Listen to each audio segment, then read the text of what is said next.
Okay. Hey, if you can hear us, please let us know where you're from and where you're listening to us from. And if you're watching a recording, welcome to Noble Warrior. My name is CK Lin. This is a place where I talk to other visionaries about their hero's journey and specifically a way to create more impact, more fulfillment in their life. We're going to talk about mindset, mental models, actionable tactics, the specifics of their story, and about how they make decisions. And then share all of that so that you can go out and navigate your own hero's journey. And of course, if you have any friends who could use some of this inspiration, some of these mental models, go ahead and share with them so that way they can benefit from your discovery. My next guest was born the son of a black pimp father and a white orphan mother. And so far, he's made millions in the stock market, even though he didn't go to college. He was the president of the software company, even though he can't code. And today, he's the CEO of Scribe Media, a multi-million-dollar publishing company with more than 1,700 authors, including members of the Nobel Peace Prize Committee, Nassim Taleb, David Goggins, whose blockbuster book Can't Hurt Me has sold over 2 million copies. And he's also serves as a board member of Conscious Capitalism. Please welcome JeVon McCormick. My man, CK, what's going on, sir? Thank you so much for being here, JeVon.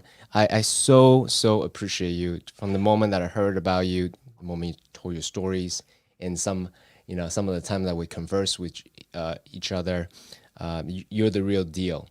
But if you can bring us back to a little bit, for those that don't really know your story, bring us back to the circumstances that you were born into and how you faced the worst of humanity.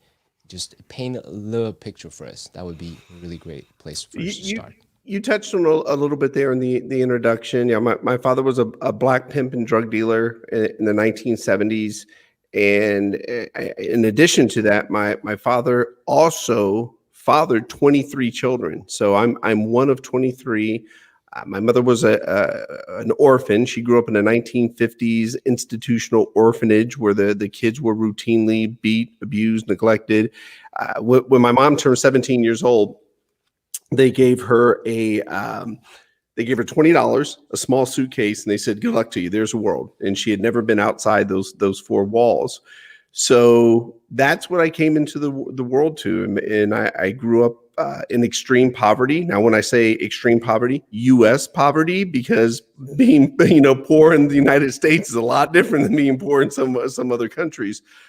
But for here in the United States, we grew up very poor. I was that kid that at times I would eat out of the trash can to have something to eat.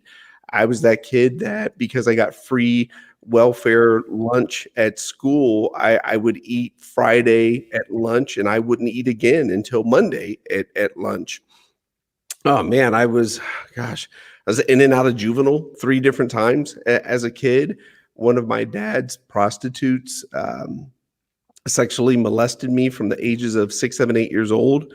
I've got a GED.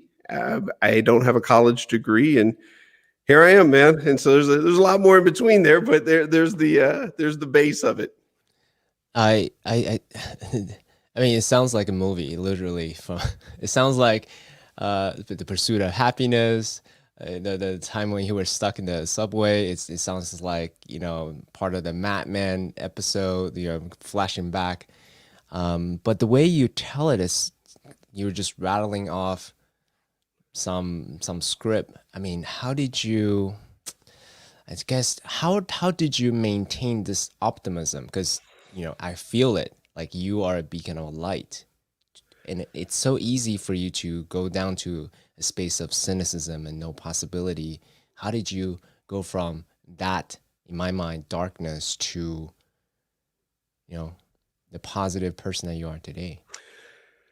CK, I feel a lot of it is just you don't know what you don't know. So at times I didn't know I was poor. It's just this was the circumstances. There were other kids around me who were in the same circumstances.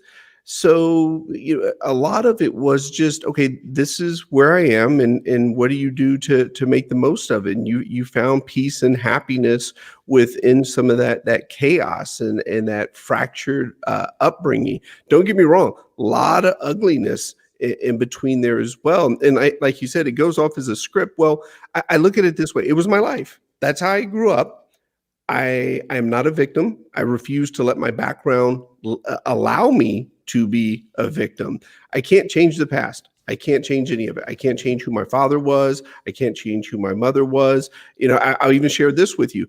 I am truly the product of an abortion. What I mean by that is my mom had an abortion before she had me. The abortion was so bad. The second time she got pregnant, she made the choice to say, okay, I'm just going to give birth to this child versus have an abortion. I'm okay with that. That doesn't bother me. I've spoken with my mother and I've told her, you should have never had a child, and that's okay. She shouldn't have. She didn't. There were times where my mother and I were raising each other. We were learning things at the same time. So I'm gonna leveling challenge you this a bit, because the way you phrase is, you're like a walking Buddha almost, right? Hey, all these circumstances happen. I'm just gonna rise above.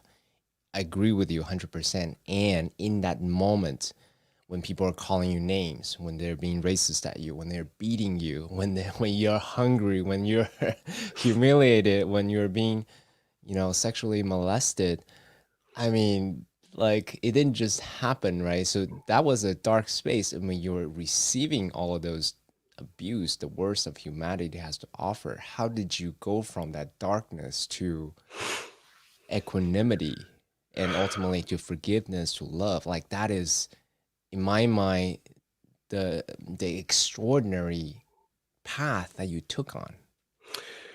It's funny. You rolled off. You said the name calling, and I hadn't thought about this story in quite some time. I remember as a kid, because I'm half white, half black, and I remember as a kid, white people didn't like me because I was half black. Black people didn't like me because I was half white. I was never black enough. I was never white enough. But one particular time, kids would always tease me. Call me Oreo cookie, call me zebra, chocolate vanilla swirl, color confused, half breed. I mean, all anything you can think that has, they can mix that no up. mercy. Just there was zero. Yeah. I walked in the class one time, and at my desk, this kid had put, I'm going to show my age on this. This kid had put a Polaroid picture on my desk, and there was a picture of a zebra. Man, crushed me because there wasn't anything I could say. I had learned to be, quick-witted and make fun of other kids and joke and go back and forth. But when I saw that picture, I'm half white, half black, and you call me a zebra. And I just remember I felt just decimated at the time. But you want to say, how did I rise above? I took all those little things that were happening to me and going on, and I always found a way to, how do I use these for positive? How do I get better? How do I learn from these circumstances? One story that I've recently opened up with, and because I never told this story before, I was embarrassed of it. My first lesson in business came from a dark place, and it was one weekend my father had me, and we were out collecting money from prostitutes. I was sitting in the front seat.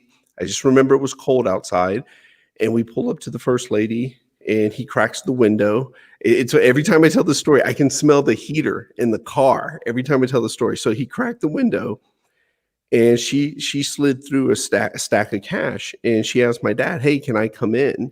I made my count, I made my money." And he's like, no, you're on a roll. And, he encouraged her, "Get back out there, keep it going," real positive. And so he rolled up the window, we drove off, and we went over to the next lady, and she slid her money in, and it was short. Her stack wasn't as big. And my dad lost his damn mind. "Get your ass back out there." And they called her every name you can think of. And I remember when he rolled up the window and we drove off, I said to myself, and I'm 9. I remember this. I said, I wonder if I treated the prostitutes better and let them keep part of the money, could I have more prostitutes and make more money in volume because they'd want to work with me? And then ultimately, I'd be the king pimp, if you will. And then I thought, okay, but wait a minute. A lot of other pimps are going to be mad because I'm going to take their women. And I was having this full-blown conversation with myself at 9 on how do you scale this business? And when I look back, I feel like I'm doing in life exactly what I was meant to do, which was business. And because at 9 years old with prostitutes, that was my early entry into the business world. And I wanted to know how you did it better. How do you put people first? How do you treat them better? How do you scale it? But to directly answer your question, I always tried to find the positives in negative situations.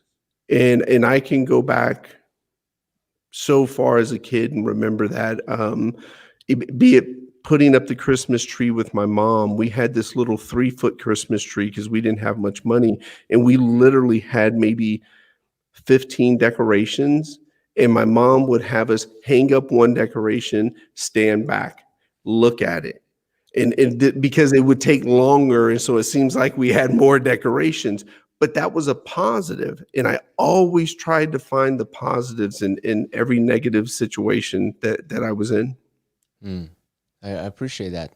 I guess what I'm getting at is, so I'll make it personal also. It's when you're in a dark place, it's easy to train your inner dialogue, your inner narrative to say, I'll show you, as a come Mhm. from place to do something, right? But the way I experience you is not that. It's not I'll show you. Rather, it's, hey, learn from the positive, coming from love and compassion, and then use that as a source of fuel rather than that, I'll show you as a source of fuel. So I was curious to know how you, perhaps at one point you were in that I'll show you, that source of fuel, to then you transition to, hey, coming from a place of love and empathy and compassion. So I was more curious of that internal narrative shift, if there was any. The place of love and not feeling a desire to have to prove something, that really came later on in life, because everything for me was having to prove something, mainly to myself. It wasn't to anyone. It was to prove that, okay, I'm not going back to the hood, prove that I can make money, prove that I can figure this job out, prove that I can figure. It was always proving something to myself. It wasn't, I'll show you. It was more proving that I could do it, that regardless of the circumstances, I could do it. And here's what became very critical for me. I always believed if I saw someone else who had already done it, okay, then I can do it. And I always believed that. And regardless if it was true or not, I believed, I'm like, okay, they did it, so then why can't I do it? And it's even this, CK, even I've heard so many people say, well, it's not fair that a minority has to work 100 times harder than a white person to achieve the same success.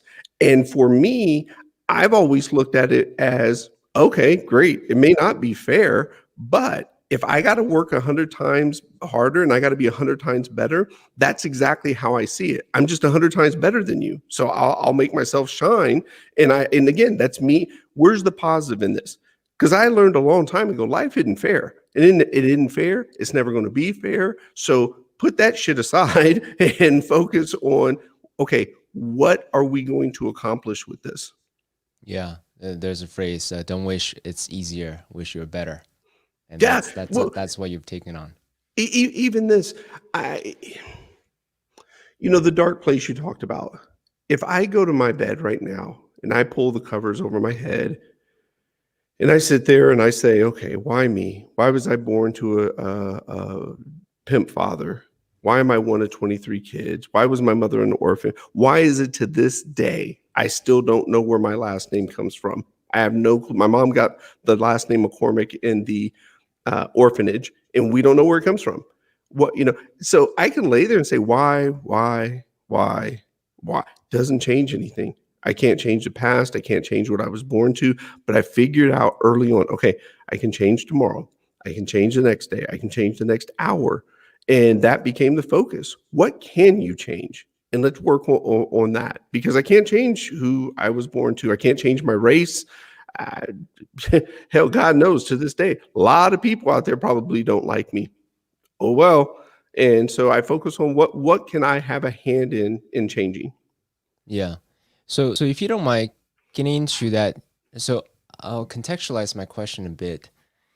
The internal dialogue, the tone of the internal voice determines one's quality of life. And sharing it personally, the tone my internal voice used to speak to me is this harsh critic. Nothing is ever good enough. And my experience of life was complete misery. Even though on the outside, I have all the achievement, the accomplishment, and all the beautiful things, right? And then I had to take on this journey of changing this tone, or tame rather, right? Transform this tone into more loving and nurturing, such that my experience of life is more fulfilling that way. So I'm curious to know, was there any, like, how does your internal voice speak to you, Oh, man. such Okay. that you show up so bright? I appreciate that. This actually was developed in my childhood because of the harsh circumstances I grew up in.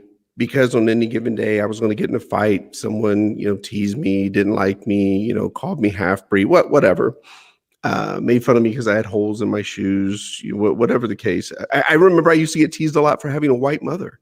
I remember at times I used to be embarrassed of that. I used to be embarrassed that I had a white mom. Why? That was ridiculous. But I remember I had to make a choice early on. You can wake up timid and meek in a weak mindset, or you can wake up confident. And at times, confidence was all I had. It was free, and it didn't cost me anything. And so it was, okay, I'm going to be confident today. And confidence got me through life sometimes because it was all I had. I may not have had food. I may not have had money. We may not have had electricity, water, but I had confidence. And confidence got me through many a day. Because when you walk through that alley, you walk to school, you walk through some of those halls at school, all you had was confidence on your shoulder, because I didn't have the nice clothes. I didn't have lunch money. I didn't have a good home to go to, but damn it, I had confidence. And that confident even today. When I talk to myself, you ask me what's the internal dialogue. One of positivity, one of confidence, one of belief. I don't hope, I don't wish, and I don't use the word luck. So I don't use hope, wish, or luck. Those three words were eliminated out of my vocabulary as a kid. Mm. Mm. What's the difference between bravado and confidence? You're going to laugh at me because I don't even know what bravado means. Bravado I own it. I don't run. I sit in meetings to this day, and I'll stop the meeting. I'm like, okay, what's that word mean? I don't even know what bravado means. It's great. I appreciate. I mean, to me, that's a sign of someone who's confident.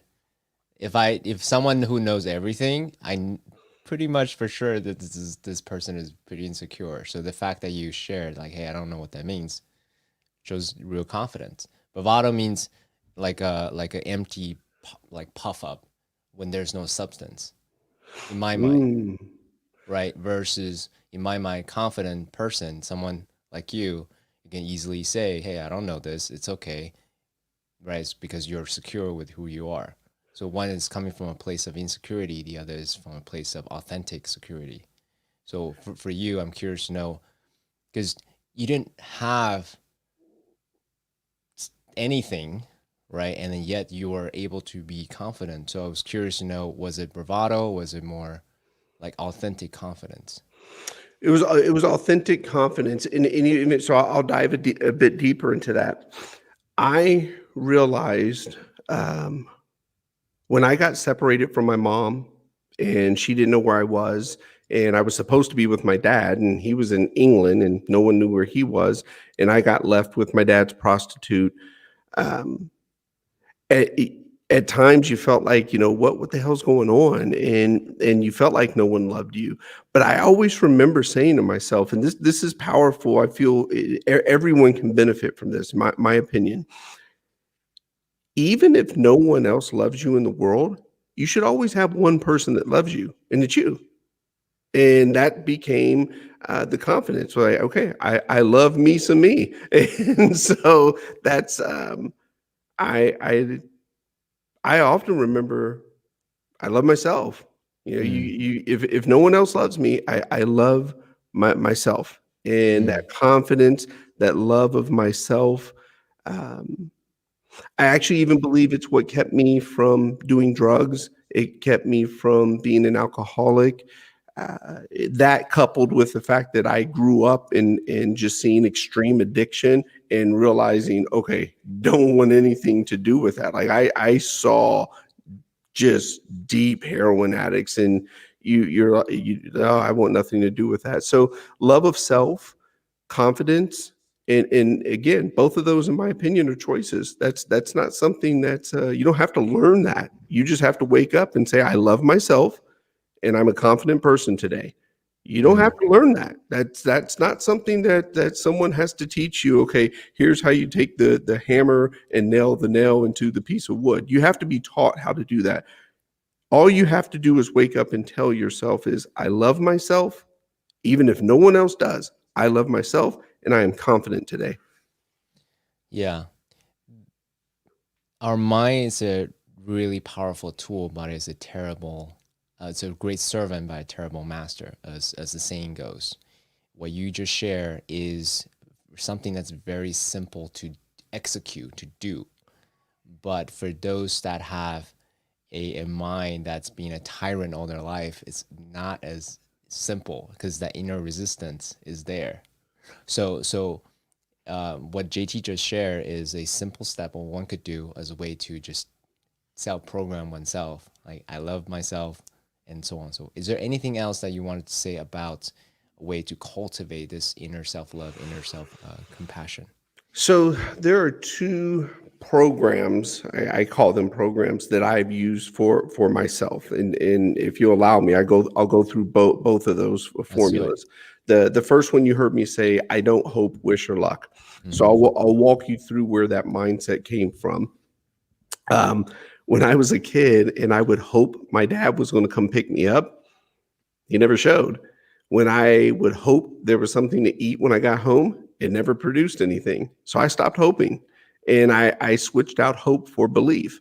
Belief forces execution. If you believe that you can get out of the hood, then you've got to execute to get out of the hood. If you believe that you can have the career you want, then you've got to execute to have that. You can't just sit there and believe without execution. Oh, I believe I'm going to have the big house one day. Okay, well, if you believe it, what are you doing to execute to get it? So I eliminated hope. And CK, you appreciate this. So I've got a friend of mine. He's a pastor, and he tells me one day, he goes, man, JeVon, I said hope in my sermon 16 times just last Sunday. He goes, I can't eliminate hope from my sermon. I said, okay, follow me here. I said, do you want me to hope there's a God, or do you want me to believe there's a God? And he's a pastor, CK. He looks at me and he goes, damn. He goes, Yeah. I never thought of it that way. I said, see, if I just hope there's a God, I don't have to actually commit to living a godly lifestyle. I'm just kind of hoping this God thing's real. But if you believe, then you have to execute that godly lifestyle that you believe in. And then wish, oh man, that's just a horrible word. You can wish that you have the big house, wish you have the career, but it's not going to do anything. You can wish upon a star all damn day, and it's not going to produce anything. Even in our house, I've got 4 kids, ages 7, 5, 3, and 2. So we have a lot of birthday parties. When we put the cake on the table, we don't say make a wish. We say make a goal. And so there's no wishing in our house. So the word wish is that ranks right up there with the F word. I rather my kids say the F word to me than say wish. And then luck. There was just nothing lucky about my life growing up. So if you look back at that, there's no luck. I don't believe in luck. There's execution. There's belief. If you Yeah. believe, if you execute, then that's where. So that's one of my formulas. The second one, mindset, choices, and hard work equals success. Mindset. We all hear that alarm clock go off at 4 a.m. We don't want to get up. And I've had people say this to me. Oh my God, JT, how do you get up at 4 a.m.? I'm not a morning person. Well, you're right. You just told yourself you're not. So if you tell yourself, Sorry, before you go to the second formula, I'm actually quite curious because you have yeah, friends who are pastors and, and I'm curious to know if you have any, spiritual belief that, that you draw your, inner peace from, anything like that, or so yeah, less, it's more about just, I'm the captain of my soul, I'm the master of my fate type of no, I've mentality. got 5 pillars in life that I live by: God, health, family, business, and investing. If it doesn't fall within those 5 pillars, I don't do it. So you notice number one was God. No one introduced me to God when I was a kid. I didn't actually learn about God till I was about 13 years old when I lived with my uncle. But I look back now and I see what I've made it through. I see what I've achieved, what I've become. And for people who say, well, I don't believe in God, for me, again, I don't push my views on anybody. For me, I'm kind of like, hey, to get through what I got through, there's got to be a God out there. So I'm a big person of faith, and I believe in God. Yeah. Beautiful. And then let's see, how do you, I guess, commune or have that, cultivate that relationship to your own inner spirituality? Do you have a daily practice or Every anything every like of this morning, sort? every morning, first thing I do, I get up at 4 a.m. First thing I do, say my prayers. First thing, yeah, and my prayers can generally consist of gratitude. Thank you for waking me up. Thank you for the gifts, blessings, talents, and abilities you've given me. Thank you for my family, our home, my career. Thank you for bringing me to where I am now. And it's a prayer of gratitude and thank you more than asking. And here, this is very important to me, CK. You know this. You've seen people do this. When something goes bad, everyone wants to pray to God. When we have a Yep. loved one in the hospital, Yeah. everybody wants to pray to God. We go to prison, everybody finds God. I'm the opposite. I tend to pray even more when things are going great in my life, as a show of respect and gratitude for, wow, look at where you've put me, versus because my belief is when those hard times come, and they do for all of us, God's going to be there, because I didn't just pray when I needed something. I didn't just show up when Right. It's not a transactional relationship. right now I need you. And so Right. it's kind of like Where are going, you? right, it's like going to the bank for a loan. Hey, I need some money, That's but right. That's right. and it's funny. I've looked at it like that. Banks will lend you money when you don't need it. When you need it, they won't lend you money. And it's kind of the same thing with God. Rarely do people pray harder when things are going great. Yeah. Everybody finds God when things are going wrong. Everybody. And so I truly commit to praying even more and giving more gratitude when things are going great for me. And given my lifestyle, man, there's little things that I give gratitude. When I flip on the switch at home and the light comes on, I even tell my kids, hey, you see that light came on? That's right. It's magic. Yeah. We Exactly. didn't have that a few hundred years ago. Yeah. Be grateful. So yeah, there's food in the pantry and the refrigerator. I didn't have those things when in growing up. So yeah, I pray more, harder, give more gratitude when things are going great for me. I appreciate you saying this because in my research you didn't mention this part at all, so that's why there was a missing puzzle for me. Like, how did JT find so much grace and love and compassion, not only for his past himself but also share with others? I was like, and then because you just preach hard work and determination and like yes and Like, where is the source of that? So, Yeah. I so appreciate you mentioning that. Thank Well, you. and CK, to go on that further too, here's the other piece to this. Um, Sometimes we pray to God and we ask for things, and when it doesn't show up in the form of which we ask for it, we're like, oh, there is no God. God doesn't listen to me. But we never take the time to sit back and say, oh, I'm healthy, I'm mentally stable, I've got my arms and my legs. Maybe God already gave me the blessing to go out and give me the ability to go out and execute and do it for myself. Maybe that is the blessing, not it didn't show up exactly the way I wanted. And I wanted double stitched, and so it didn't show up the way we want it. And we're like, oh, there's no God. And I'm like, I'm healthy. I woke up this morning and I'm mentally capable. That's the blessing. Let me go out and execute. Yeah. Yeah, I mean, there's a lot we can geek out from there. We can get into the metaphysical in a moment. So I'm curious because you had also publicly said for 45 years you lived an inauthentic life, Yeah. and it wasn't until the last few you started living an authentic life, and then it's very obvious, based on all of the talks that you made, you're owning your past, you're owning the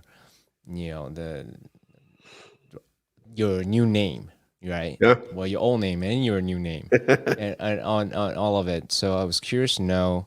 Well, one thing I did forget to ask: did you take any kind of therapy or anything as a way to really the traumatic past that you experience? Especially the sexual abuse, the molestation part of it. Did you do No, anything at all? actually, I would say so. So I tried back in my 30s to go, and this may be arrogant of me. I'll own it, um, or close-minded. I'll say I don't believe it was arrogant. I tried to go to a therapist, and I remember going in and I asked. It was a lady, and I remember I asked her. I said, "Hey, do you by chance come from a two-parent home?" And she said, "Yes." I said, "Okay." And she went to University of Texas to get her PhD. And I said, "Did your parents pay for your college?" And she said, "Yes." And I said, how was your upbringing as a child? She goes, "Oh, I had fabulous parents and blah blah blah." And then and then she cut me off, and she said, "Well, we're not here for me. We're here to talk about you." But what it did for me, I'm like, okay, what are you going to do for me? You don't know anything about the fractured, chaotic background that I come from. And that was the last time I went. I just felt like you don't relate to me.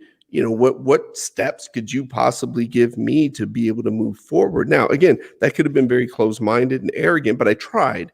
And granted, it was one time, and then I walked out. What actually worked for me, what was the biggest, most therapeutic thing I'd ever did, was when I did that book for my kids. Mm. When we did that book, and I remember I never wanted my book to be public. Never. I wanted 5 copies as a legacy piece for my kids. I wanted it to be passed down as a legacy piece for my great grandchildren, but I never wanted that book to be public. And through a lot of conversations, a lot of encouragement, a lot of support, people were like, "Man, you got to make that book public. There's a lot in there that can help other people." And the help other people is what got me. I thought, okay, if people truly believe this is going to help other people, I'll make it public. Man, I was so nervous when that book went public because there were just deep stories in there that I never wanted anyone to know. I didn't want people to know that my father was a pimp and drug dealer and fathered 23 children. I didn't want people who, for all those years, everyone who just assumed I was Puerto Rican. Guess what? I'm half white, half black. So for all those people who thought I had a degree, guess what? No, I don't. And so I was whatever I had to be to get to wherever I wanted to go in life. And here this book was now going to tell that, this is who he is. I was a monster in relationships, CK. I mean, a beast. Couldn't hold a relationship, didn't know how to treat a woman, horrible in relationships. Here I am with my wife now. We've been together 9 years. It took me 40 years to finally have a healthy relationship. I just did not know how. I didn't blame anybody, just didn't know how to do it. But You yeah, didn't have the skills. I didn't have the skills, man. Didn't have the tool Mhm. set, didn't know how. I always wanted to be a good person. I just didn't know what that consisted of. Mm. And what was funny is what I found for me, making money was easier than a relationship because money has no emotion.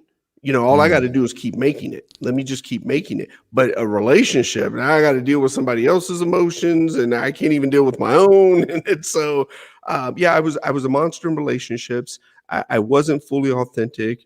Um, but man, I always, no matter what, I always wanted to get better. I always wanted to learn. I always wanted to improve, no matter what age I was. That I can remember always wanting to be better. Even in school, when I struggled to read, when I struggled at math, to this day, CK, I don't hold a pen or a pencil the right way. Um, I read excruciatingly slow, but I always wanted to improve. Yeah. Oh, I mean that curiosity and desire and determination is the fire is strong in you. My friend. It's very easy to see.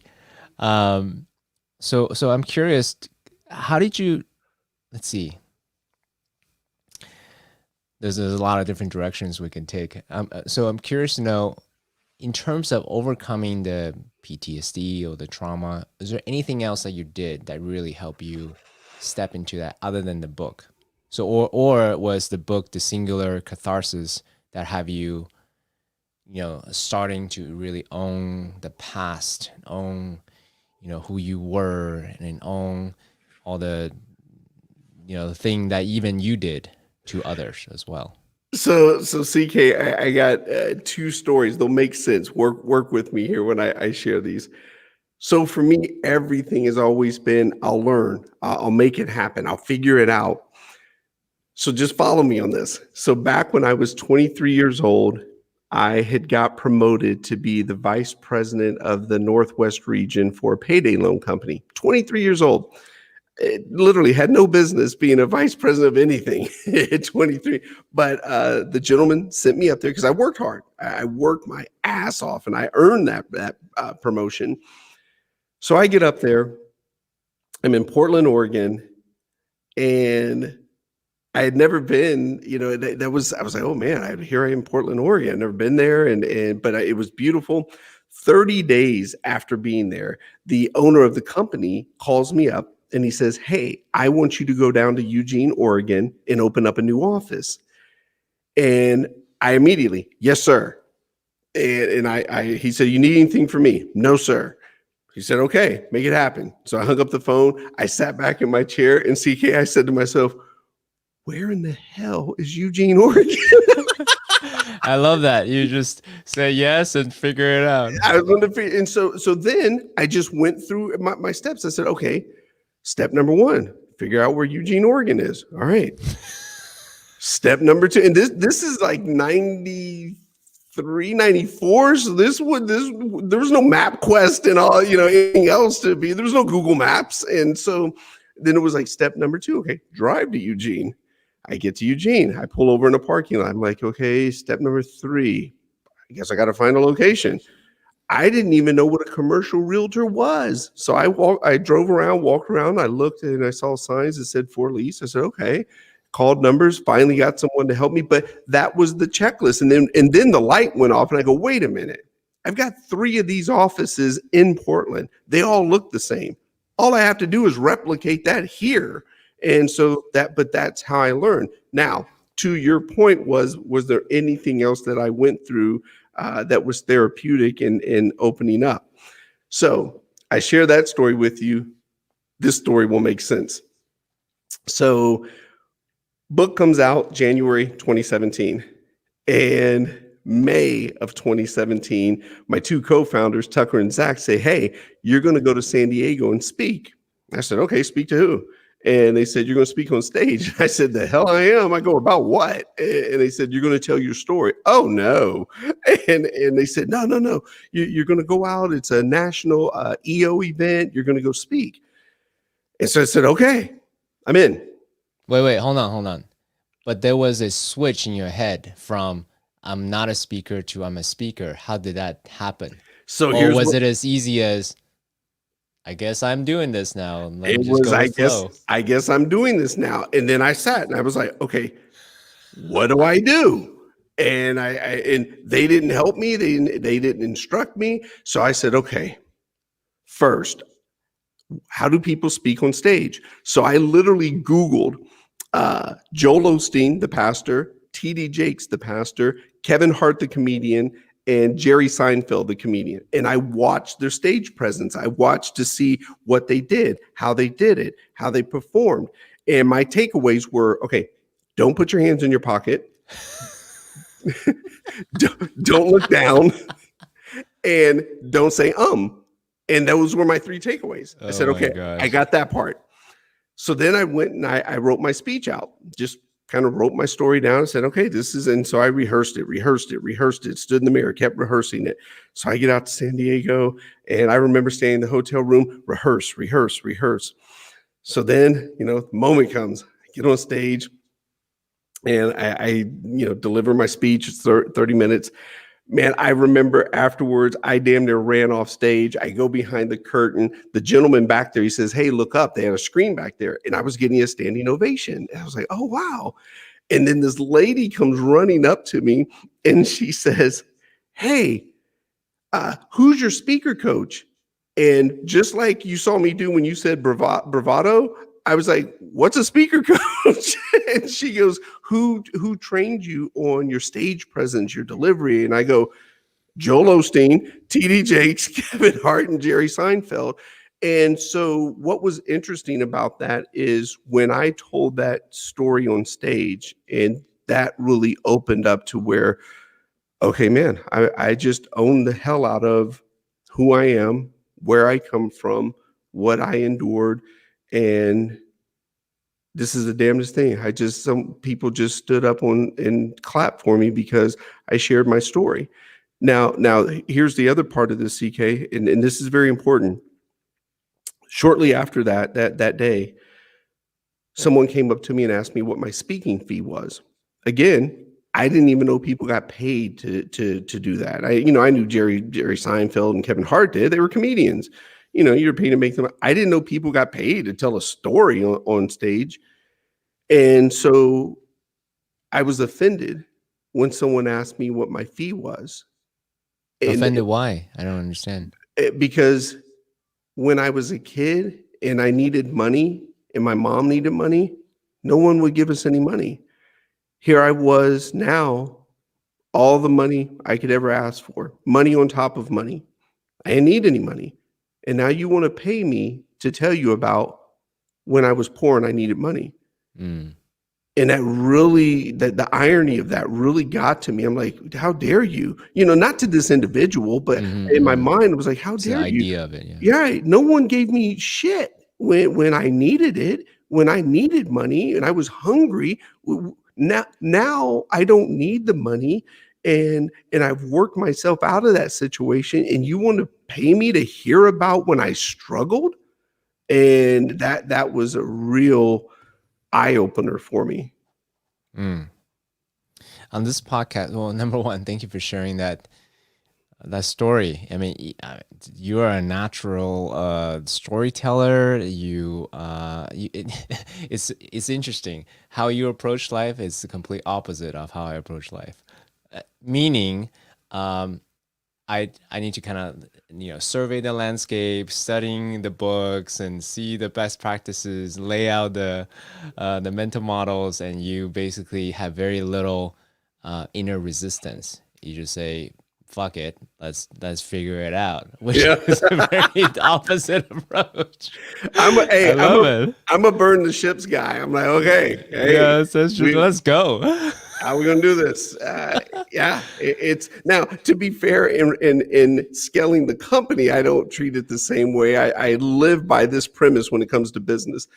Know your numbers, know your company. You don't know your numbers, you don't know your company. And so I live by knowing your numbers. So before we go into the company part, I wanted to rewind for you to reflect on your hero's journey. You probably know the hero's journey arc, yeah? Yes. Okay, cool. So reflect upon that. One of the things we say on this podcast is your biggest wound is the source of your superpower. What would you say is your dharmic path? Like the trajectory of your, like, what are you here to do? That's a big question. So if you need to take some time, I'm No, happy to. I actually, this one has I believe I was truly born to do business. You know, I told you about when I first learned how to thought about scaling a company. And then I remember when I was 12 years old, I'm going to date myself on this. Back in the day, you could get a magazine and you could take out the insert and like order the magazine and you could check bill me later. And then you'd send it in. You didn't even have to put a stamp on it. Like it just, postage was paid. So you send it in and then they would send you 2 or 3 issues before they cut you off when they realized you weren't going to pay the bill. So I would do that with business magazines and I would pretend that I was a president of a company. I don't know what company. I don't know what type of business I You was just in. like the title company, But I was a president. president of a company. I didn't even know a CEO existed. Didn't even know what that was. And so I, as far back as I can remember, I always had this thing for business. And CK, you'll love this. When I was working at the insurance company, it was my second job. I was the mail boy. And I pushed a cart, and I was a filer. And so one day I'm walking by this conference room and it said free lunch 401k. All I saw was free lunch. I'm like, oh, hell yeah, I'm gonna go free lunch. I'm there. I didn't care what the topic was, free lunch. So I'm pushing my cart and I remember saying to myself, okay, I'm gonna go to that free lunch later on. So I'm pushing the cart and then someone was walking by me and I said, hey, where's conference room 401k?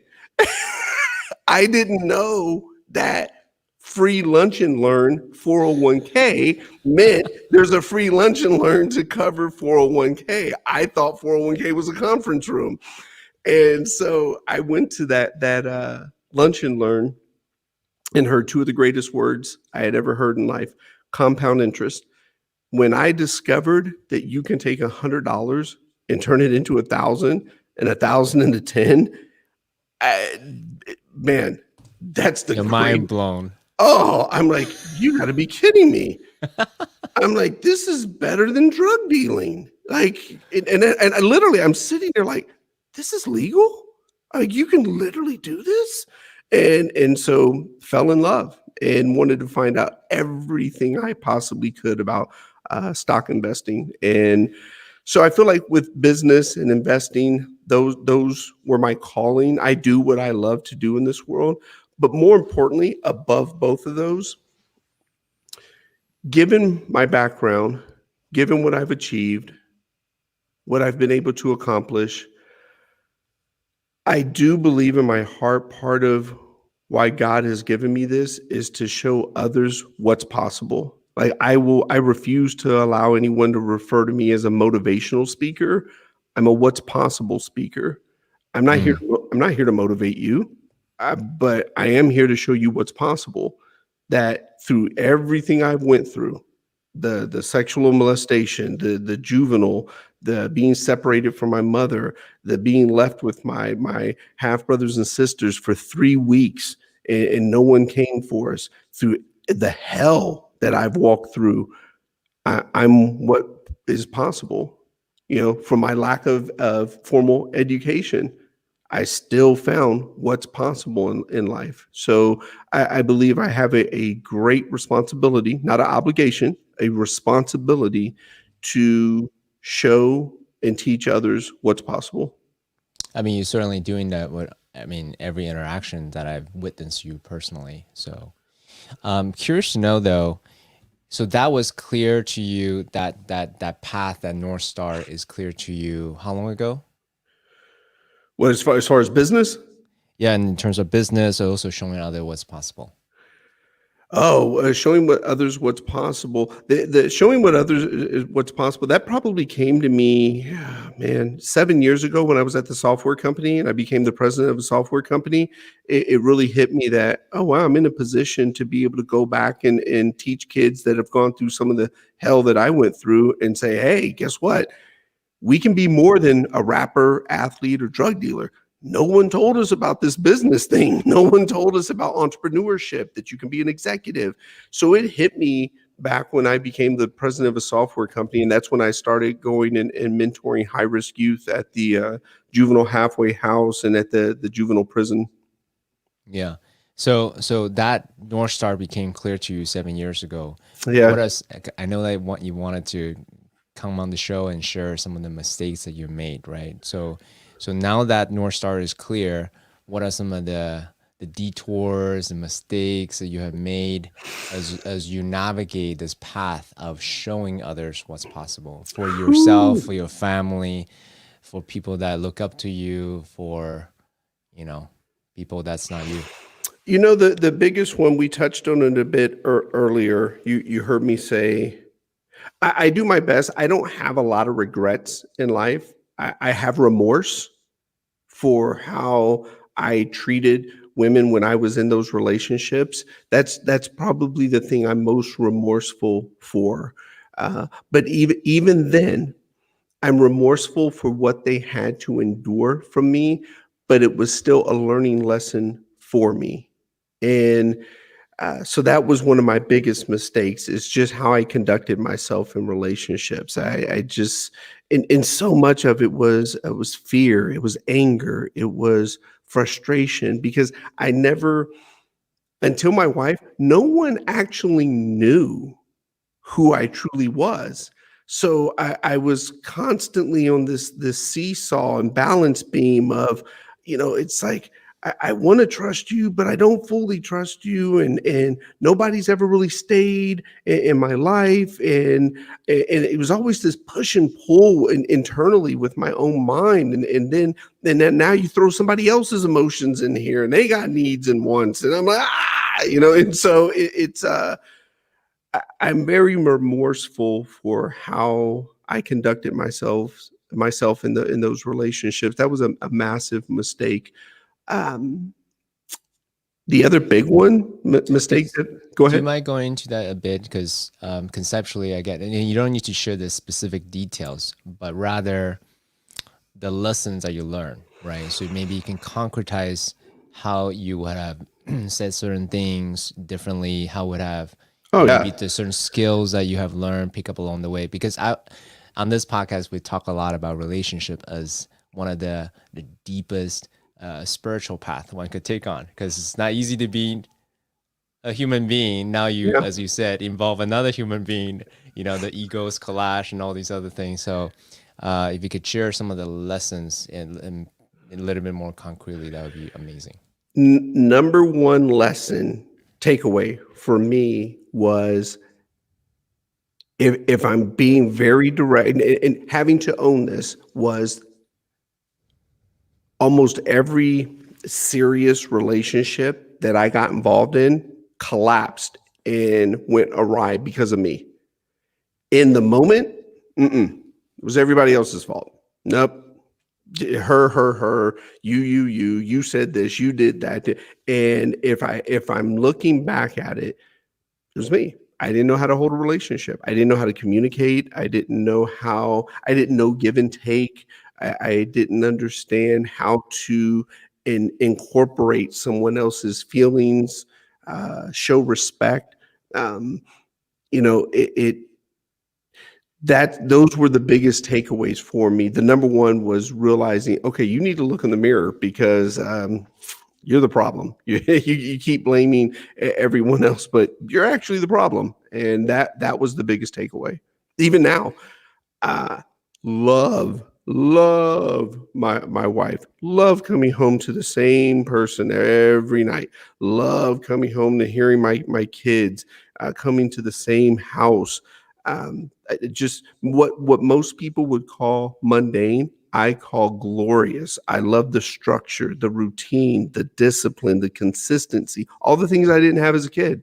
But I also know how to incorporate her feelings. I know how to love my wife. If we're going to go down into the basement, CK, I'll give you this one. And no one knew this until my wife about 2 years ago. We're on the couch, we're watching TV. It's Christmas time. And my wife, I don't know, she's probably on Facebook or something. She looks over at me and she says, "Hey, I got a question for you." And CK, tell me if I'm out of line when I go. She goes, "How come you never allow me to initiate sex?" And normally I got an answer for everything. I'll think about it. And then You're I got the CEO guy. Yeah. Yeah, The I guy got with an the answer. answers. Yeah. Right. Here's how we're going to address this. And so I was stunned. I was like, interesting. I don't know. And I told her, I said, "Let me think about that one. I'll get back with you." About 2 weeks later, I come in and she's in the kitchen. I say, "Hey, I got it. I figured it out." She's like, "Figured out what?" I go, "Why I never allowed anyone to initiate, why I never allowed you to initiate sex."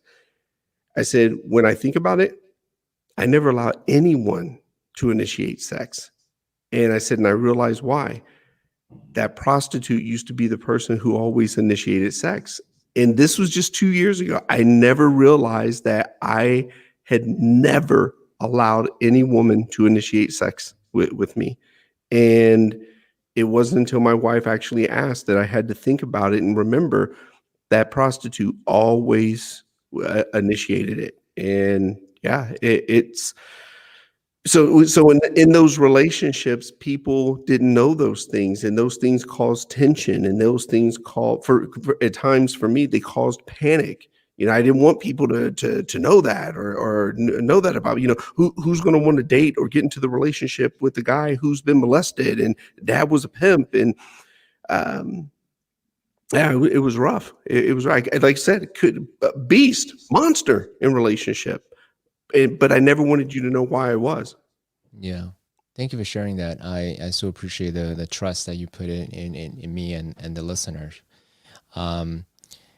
I know Tucker Max is pretty public about his practice with psychedelics, ayahuasca, and things like that as part of his path to be a better human being.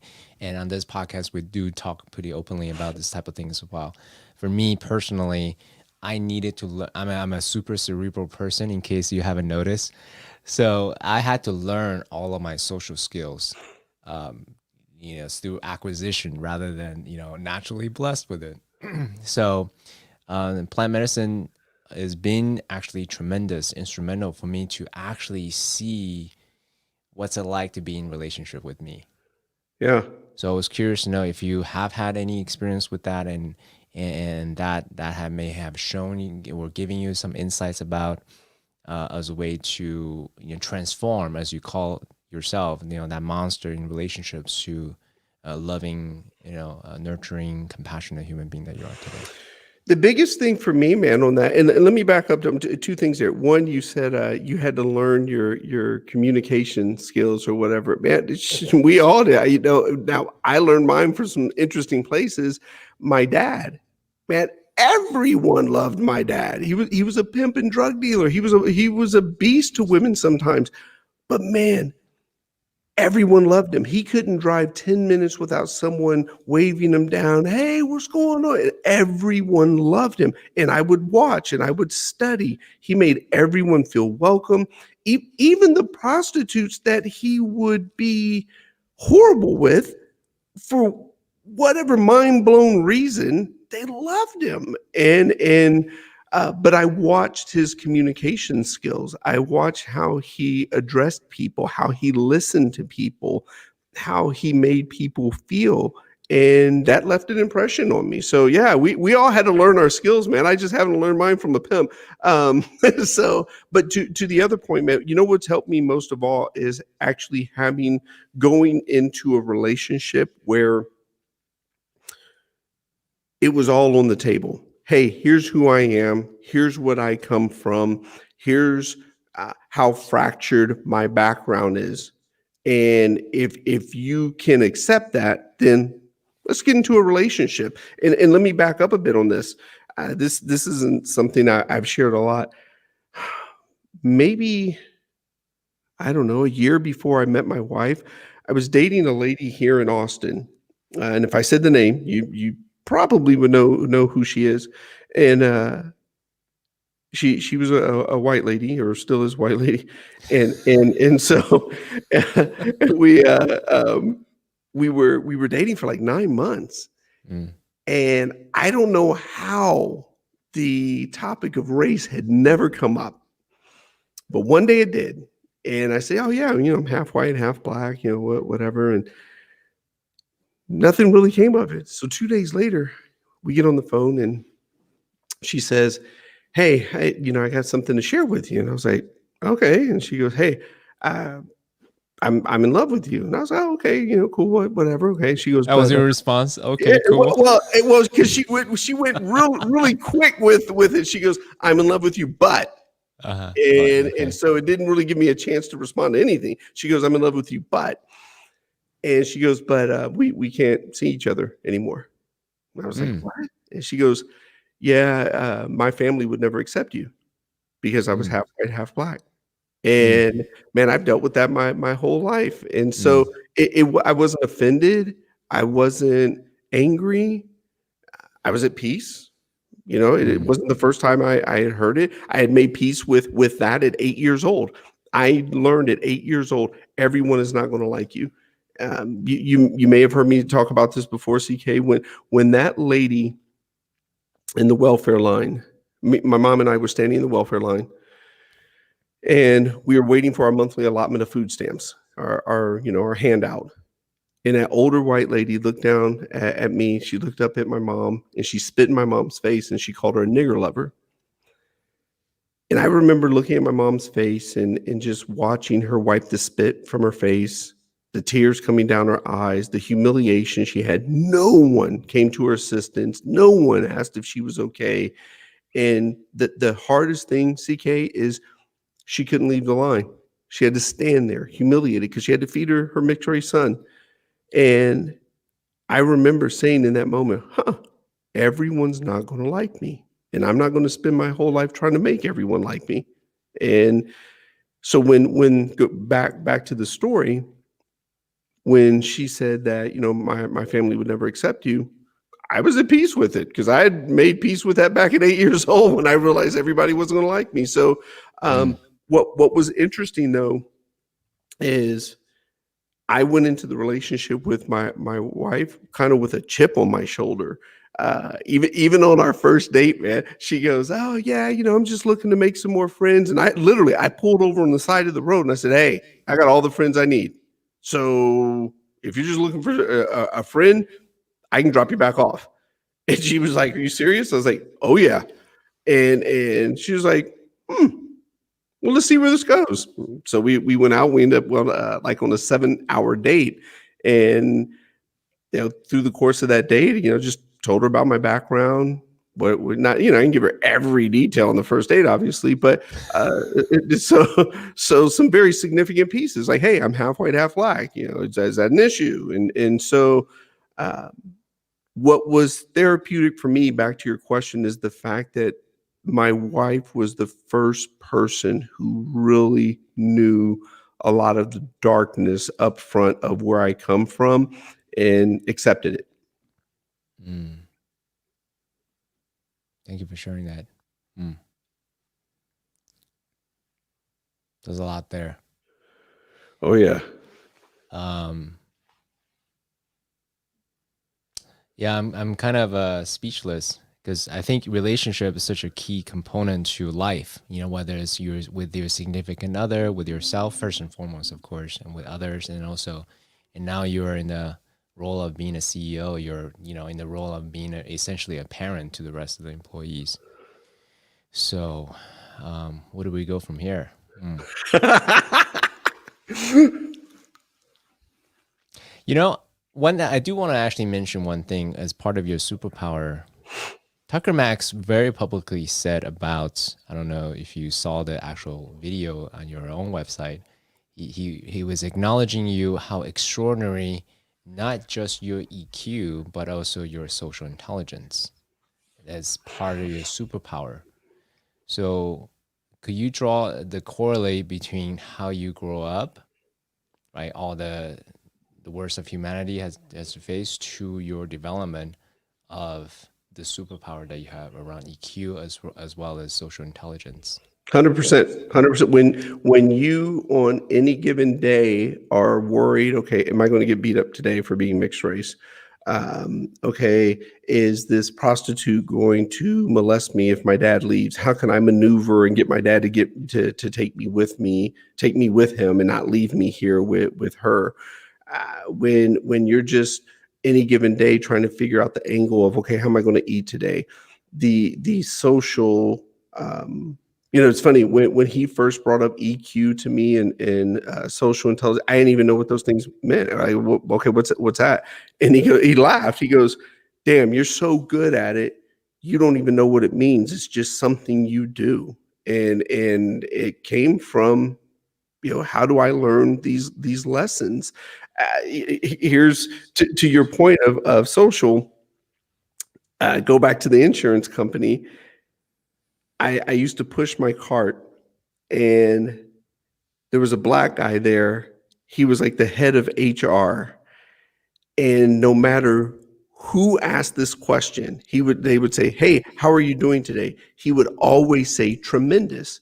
Every time. Didn't matter who asked him, didn't matter the time of day. He was always tremendous. And I remember in that moment, I said, okay, if he's always tremendous, what's my word? And my word's excellent. Any given time, any given day, everyone in the company knows, hey, JeVon, how you doing? I'm excellent. And what I picked up on is you never knew if he was having a bad day or if he was having a great day because he was always tremendous. So you just knew that this interaction with him, he was going to be tremendous. And so for me, I picked up on that. I said, you know what? I'm always excellent. Where it has served me is it's a very positive way of thinking, because some people say, it's Monday. It's well documented with me. You can get fired for saying, thank God it's Friday around me. I mean, you what? You can get fired for saying, thank God it's Friday around me.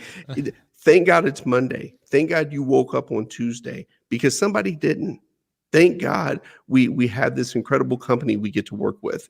And so if you have the type of career or you feel about your job or your role that you've got to trade 2 for 5, you're in the wrong place. So if you ever feel like you got to drop a thank God it's Friday, you need to go find what's going to make you happy because this obviously isn't it. Or it's Monday. Oh, same old shit. I don't want those people around me. That's a very negative, pessimistic attitude. So actually, I have a follow-up question, and I'm very curious about this because what you just said, you have a very low tolerance of entitlement. This like, oh my God, I'm surviving my day, right?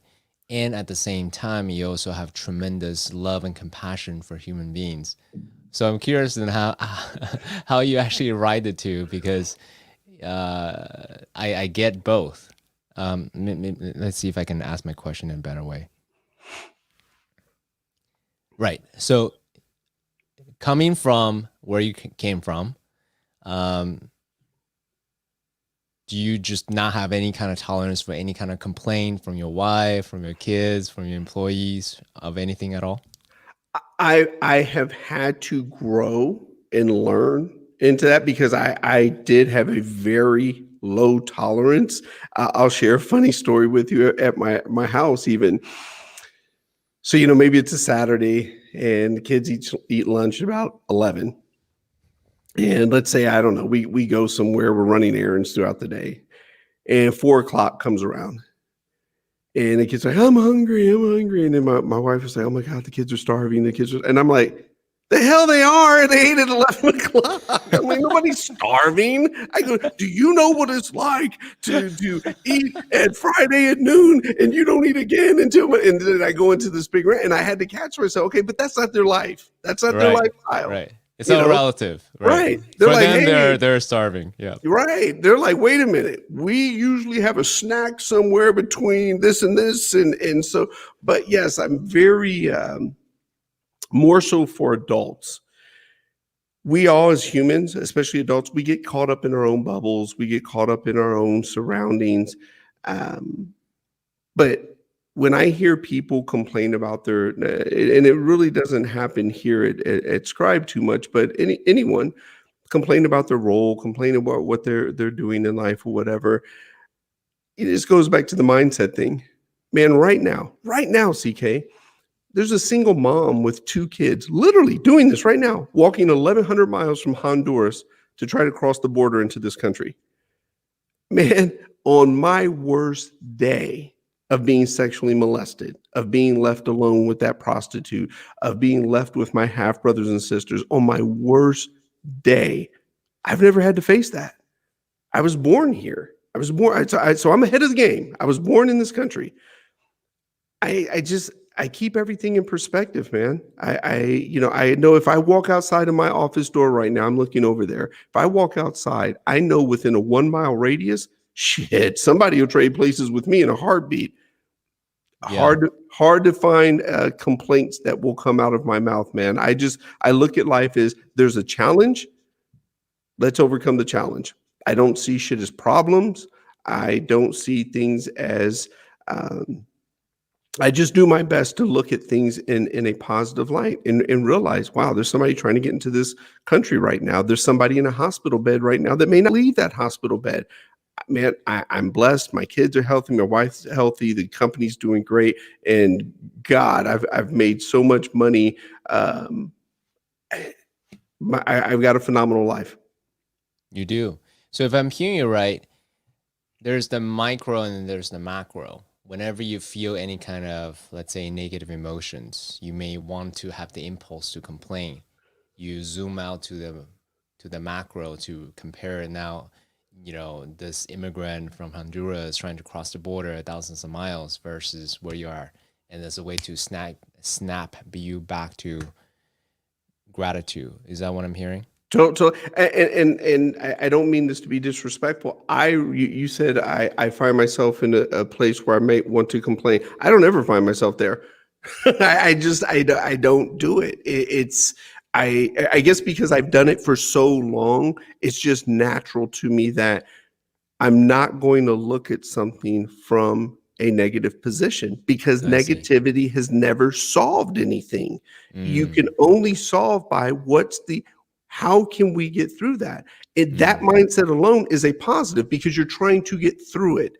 That's not this is happening. This happened to me, because my parents got divorced when I was 2. My God, you're 28 years old and you're telling me about your parents getting divorced when you were 2? I mean, I refuse. And it's not a comparison. I never, when people say, I had a hard life, but nothing like yours. I go, no. It's not a comparison.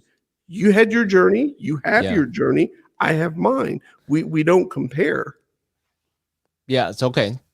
Great. Let's go there if you don't mind. How do you find then other people's story? Because again, if you look at the absolute, it's pretty obvious who has it worse. But subjectively, maybe for them, relatively, it's still really it's the worst for them.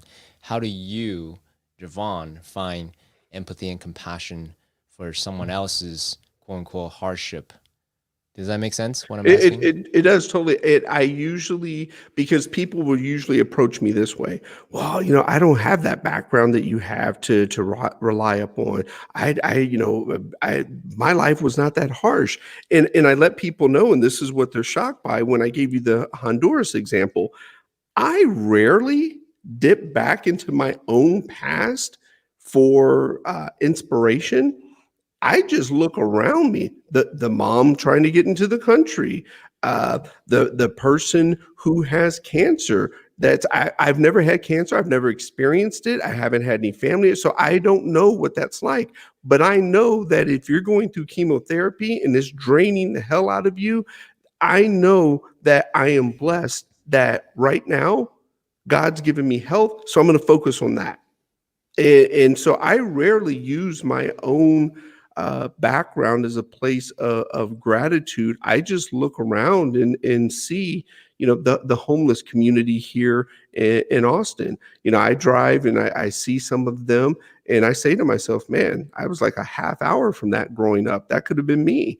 And then I take my mind to a place of, man, I get to go home to this gated community, beautiful family. Matter of fact, let me give you a human aspect on this for me.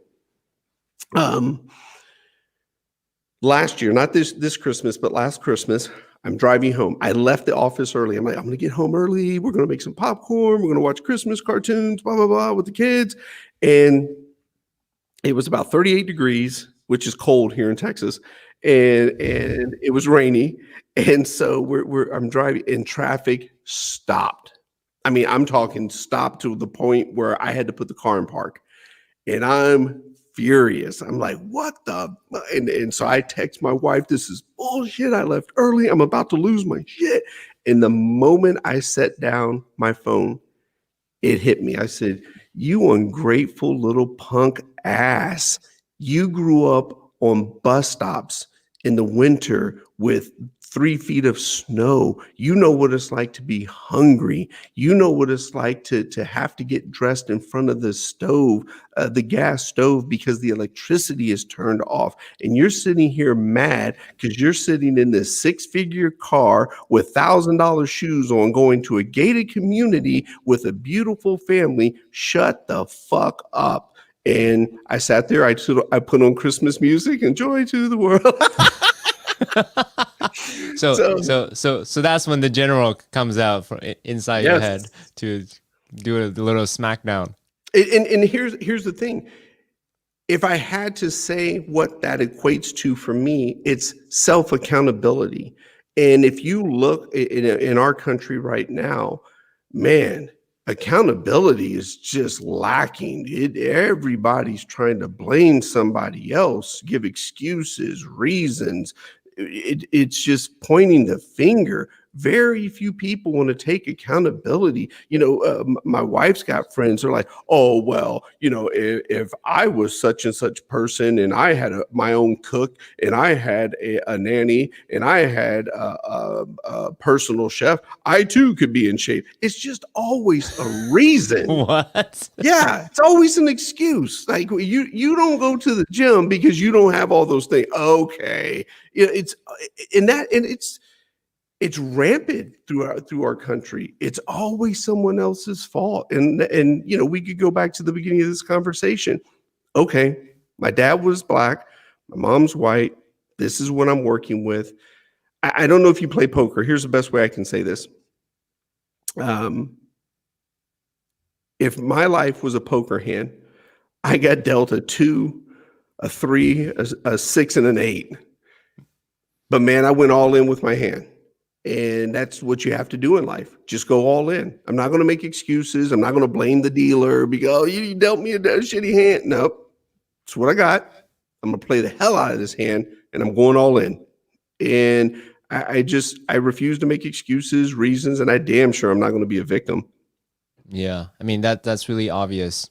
Do you mind if I ask you some more questions about company culture and so forth? Yeah, man, let's do it. Awesome. Thank you. So Tucker talked about your superpower like he's, you have this like literal superpower, in terms of like social intelligence. So for people that they certainly don't have your background, very unique background, how would you say to them as a way to cultivate their social intelligence?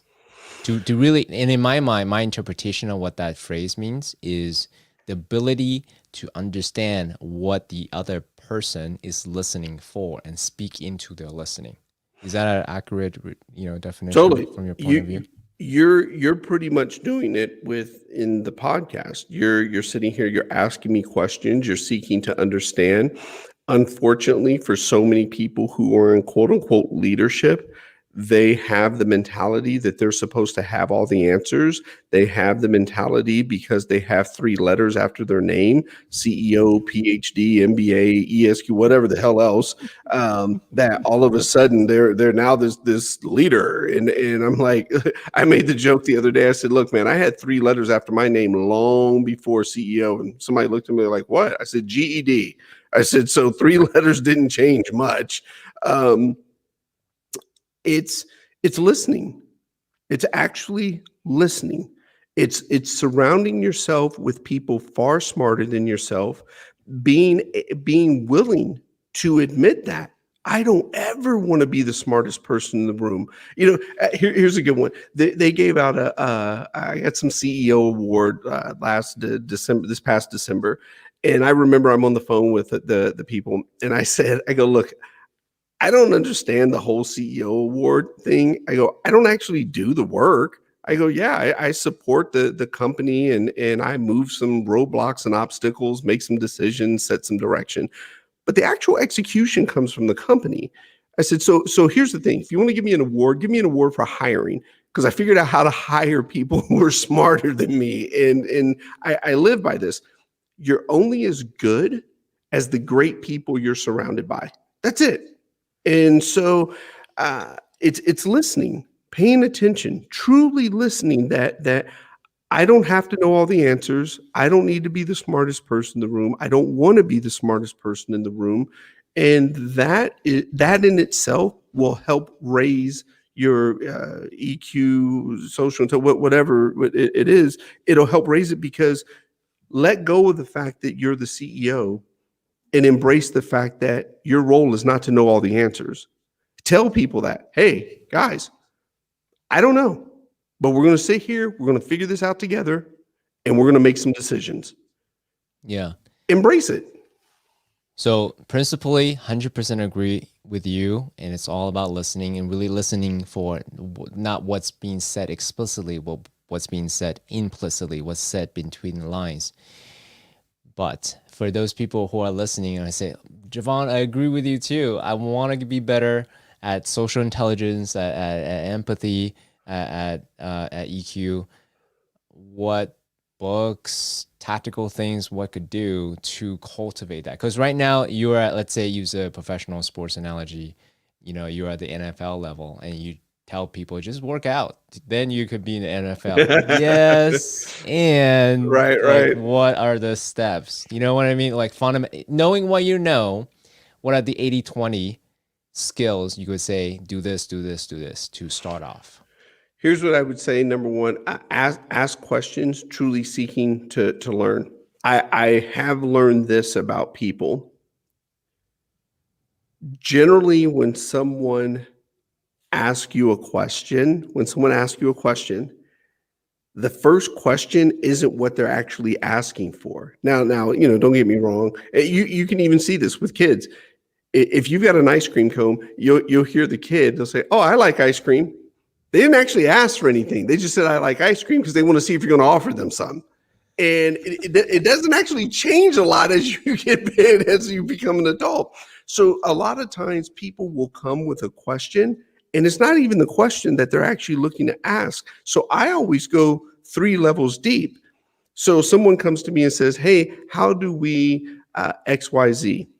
Immediately, I'm known for this throughout the company. I rarely will answer a question first time. So if you come to me with a question and say, hey, we got to look into this, what are your thoughts on doing this for XYZ? And I'm like, look, I've got my thoughts, but what are yours? Immediately, give me your thoughts. Then as they're giving me their thoughts, I'm going to ask another question about their thoughts. So we're going to have a full-blown discussion now on whatever this you've come to me, and rarely am I ever going to give a direct answer. I'm just going to keep pulling information from you. That's the key for me. Someone asked me yesterday, what makes a good negotiator in business? I believe it's actually listening and asking questions. It's not so much, everybody's quick to want to tell you the features and benefits of what they're trying to sell. And the fact of the matter is, okay, I'm going to listen to you. I'm going to ask questions from you. I have to learn, but we're quick to want to get, push our initiative on you of feature and benefits. And this is why you should buy it. I want to listen to you first. I want to understand what you want. So the key, the number one thing that I would say, to your point, what's something tactical? When someone comes to you with a question, ask what their thoughts are about the question that they're asking. I appreciate that. That's very tactical. Yeah. On the note of joining Scribe, how did you know that this was a sole impact fit? And I use that phrase specifically because professional CEO you could easily join any other organizations and do this. Why did you pick Scribe as the organization, and how did you know that there was a cultural fit for your style as well as what you want to contribute? So I didn't necessarily know there was a culture fit, and truth be told, I didn't even learn culture until I was at the software company. And prior to joining Scribe, when I was in sales, I learned that, okay, in sales, all you have to do is be worried about yourself. Kind of goes back to that emotional thing with other people. It's like, hey, I'll do me. And so make money. That was it. So I learned, okay, I want to be the number one salesperson. I learned culture at the software company, and I'll lead you up to Scribe and how this came to be. When I was at the software company, I was hired as the lowest paid person in the company. I was the sales guy, and I sat on a fold out metal chair in a storage closet to make my calls. I'll fast forward, within 2 years, I became the president of the company. And we scaled that company from that storage closet with 13 people to well over 100 people. And we had offices in Austin, Houston, Dallas, and Monterrey, Mexico. And to this day, I don't write code. And so where I learned culture was, as the sales guy, I should have been fired 71 different times. And the reason being is I was toxic to the culture. I was so good at selling, no one could tell me anything. No one could say anything to me. It was all about, hey, I closed it, you need to deliver, get it done. But I then got promoted to EVP of sales and marketing. So then not only was I a toxic person, I created a toxic team of sales and marketing. Like, hey, we're going to be the best in this company. I don't care what anybody else is doing, but we're going to do this. And then I got promoted to president. And I remember I walked in one morning. I'll never forget this. I was the first one in the office. I turned on the lights. I looked around. I said, holy shit, I'm responsible for all of this now. And it hit me like, okay, I'm only as good as the great people I'm surrounded by. And I'm like, I got to put people first, because if I don't have great people around me, there's no way I'm going to be able to do this. And it took me back to the book I read in my early 20s, Think and Grow Rich. And I'm going to paraphrase. It took me to the story of Henry Ford when they had him on trial, and they said that he was not fit to run a company that big because his lack of education. And I remember when I first listened to this story, it really touched me. But he was on trial, and they were asking him all kinds of just nonsense, Spanish Inquisition, and like, who knows? And then he finally got fed up. And again, I'm paraphrasing. He stopped and he said, look, I assure you, for every question that I don't know the answer to, I am surrounded by people that I can go to and get the answer. And it hit me. I'm like, oh, I don't need to know all this. I just got to make sure that we're surrounded by people who know all the answers, who can guide the decision making, that we can have a council with, and make decisions that will best serve the company. And that's where I first learned that, or made the decision, okay, you got to put people first. If you don't put people first, none of this matters. So I operate by people, process, and profits. So go ahead. So I'm gonna lovingly challenge you again, right? Because you said you were, a solo high performer. You ran a solo team of high performing, quote unquote, right, outcome driven culture. Screw everyone else. Let's just go get it. That's how you rise to the position of president.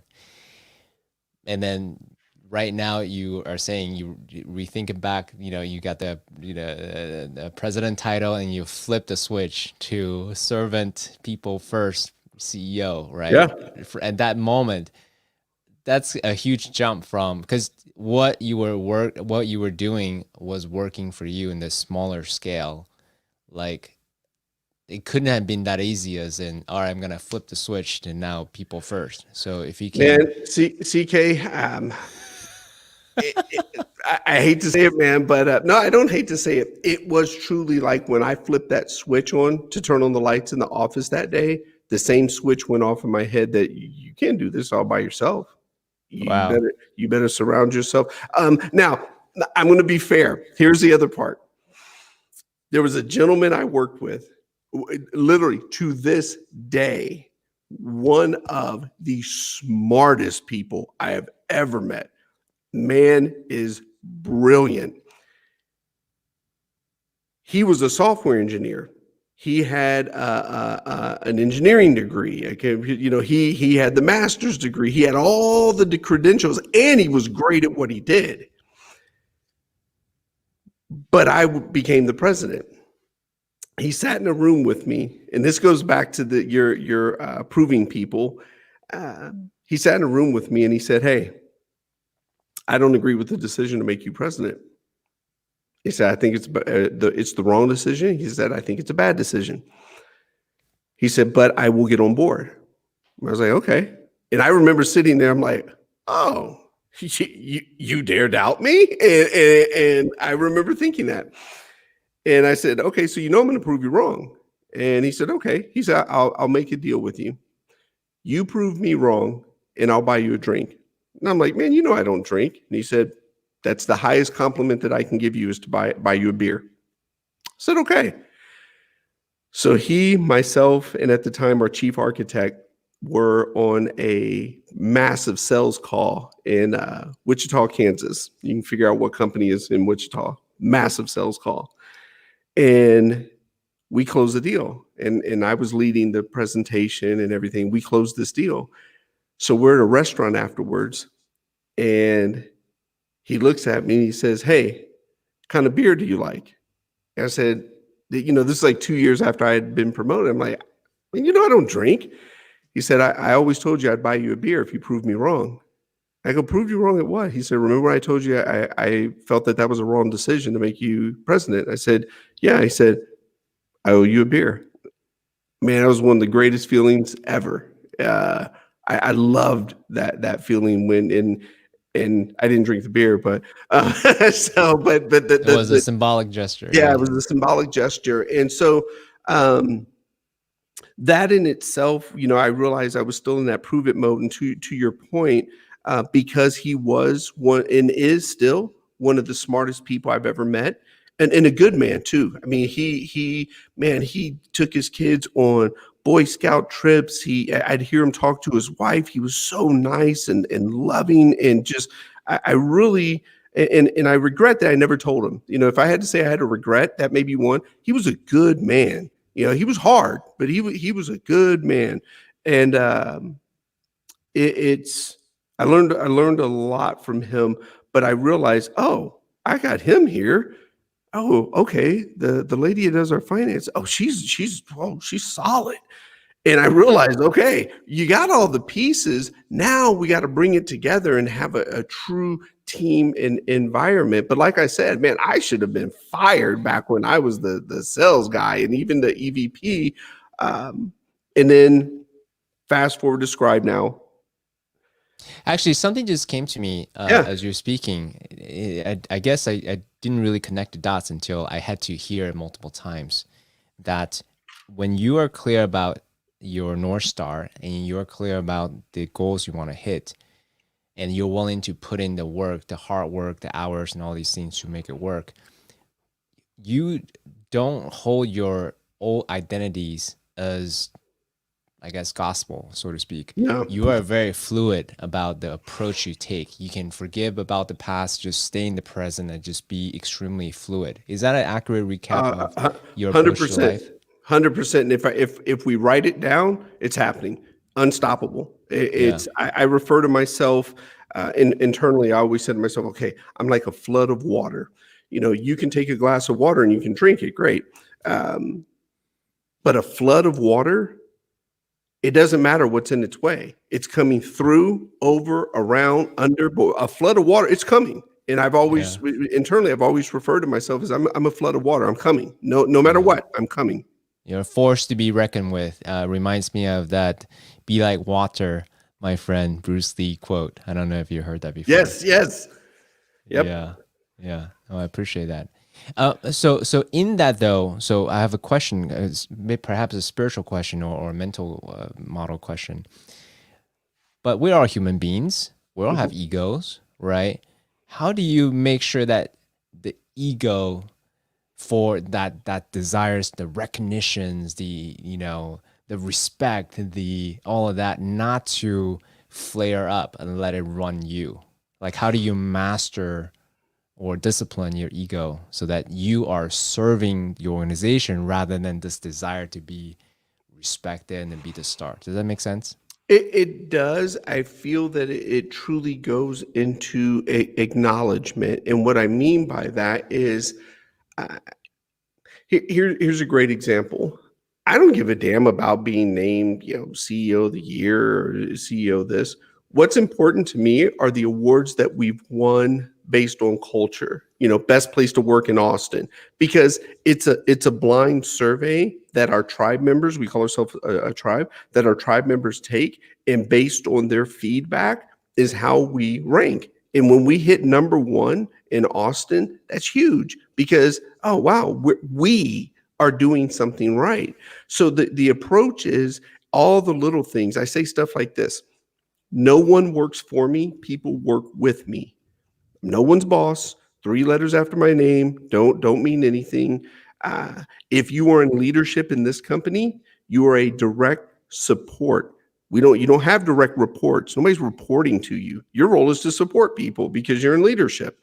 So it's a whole mentality that you take on of the acknowledgments, all the awards and all meaningless. The goal for me is, how do we create this incredible company culture where people are just knocking down the door to want to work here, where people can sit back and say, wow, even if I don't want to, I can retire from this company, where we put people first. When last year in 2020, when we went shelter in place in March, this, most companies in America took massive revenue hits.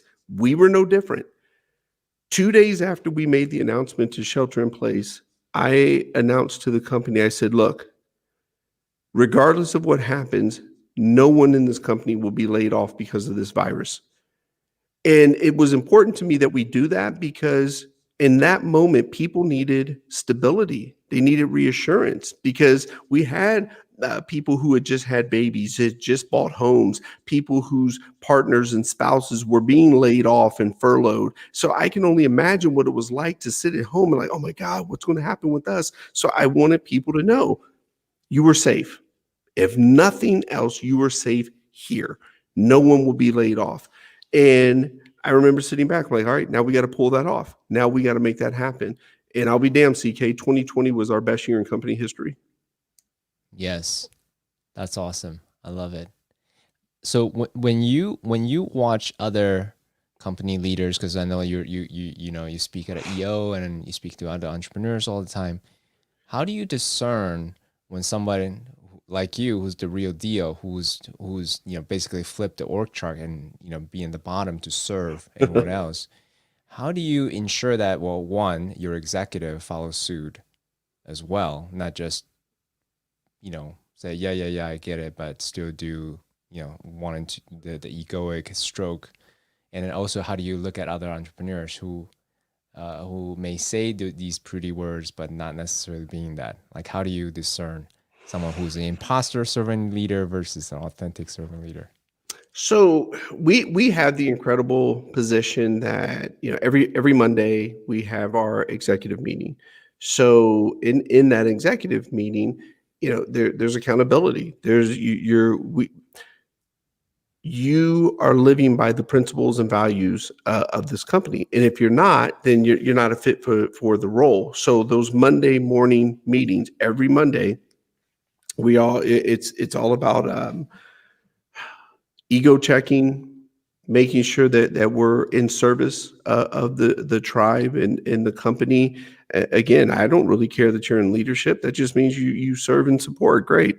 Um, It's all about the people that you serve and support. When I'm out in public or I'm meeting other executives or I'm never really interested in those individuals. I'm more interested in their executive teams or the people who they work with, because I feel like, okay, if you're doing what you're saying you're doing, it will show with them. Just like this. Here's a great one.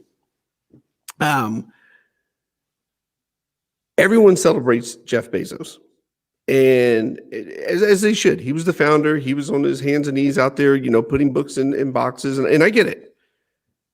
But very few people, if I say the name Jeff Wilke, know who that is. Jeff Wilke was Jeff Bezos's president of the company since like 98. So much of that success that you see, it wasn't just Jeff Bezos. It was Jeff Wilke and all those people who were there that contributed over the years. I've always said this. CEOs, in my opinion, are over celebrated. It takes a team of people to execute. Yes, CEOs set some direction. Yes, CEOs make some decisions. But you've got to have the right people in place to execute. If you don't have the right people, none of it matters. Yeah. You don't know this, but I used to be the chief culture officer of a startup. We went from an idea to 200 plus people. And so everything that you said definitely resonates very deeply with me. People, we are what we make. And if the CEO or the founder, have the right alignment, right, the clear idea of the North Star, as well as the right team around them, it makes it much, much easier to succeed.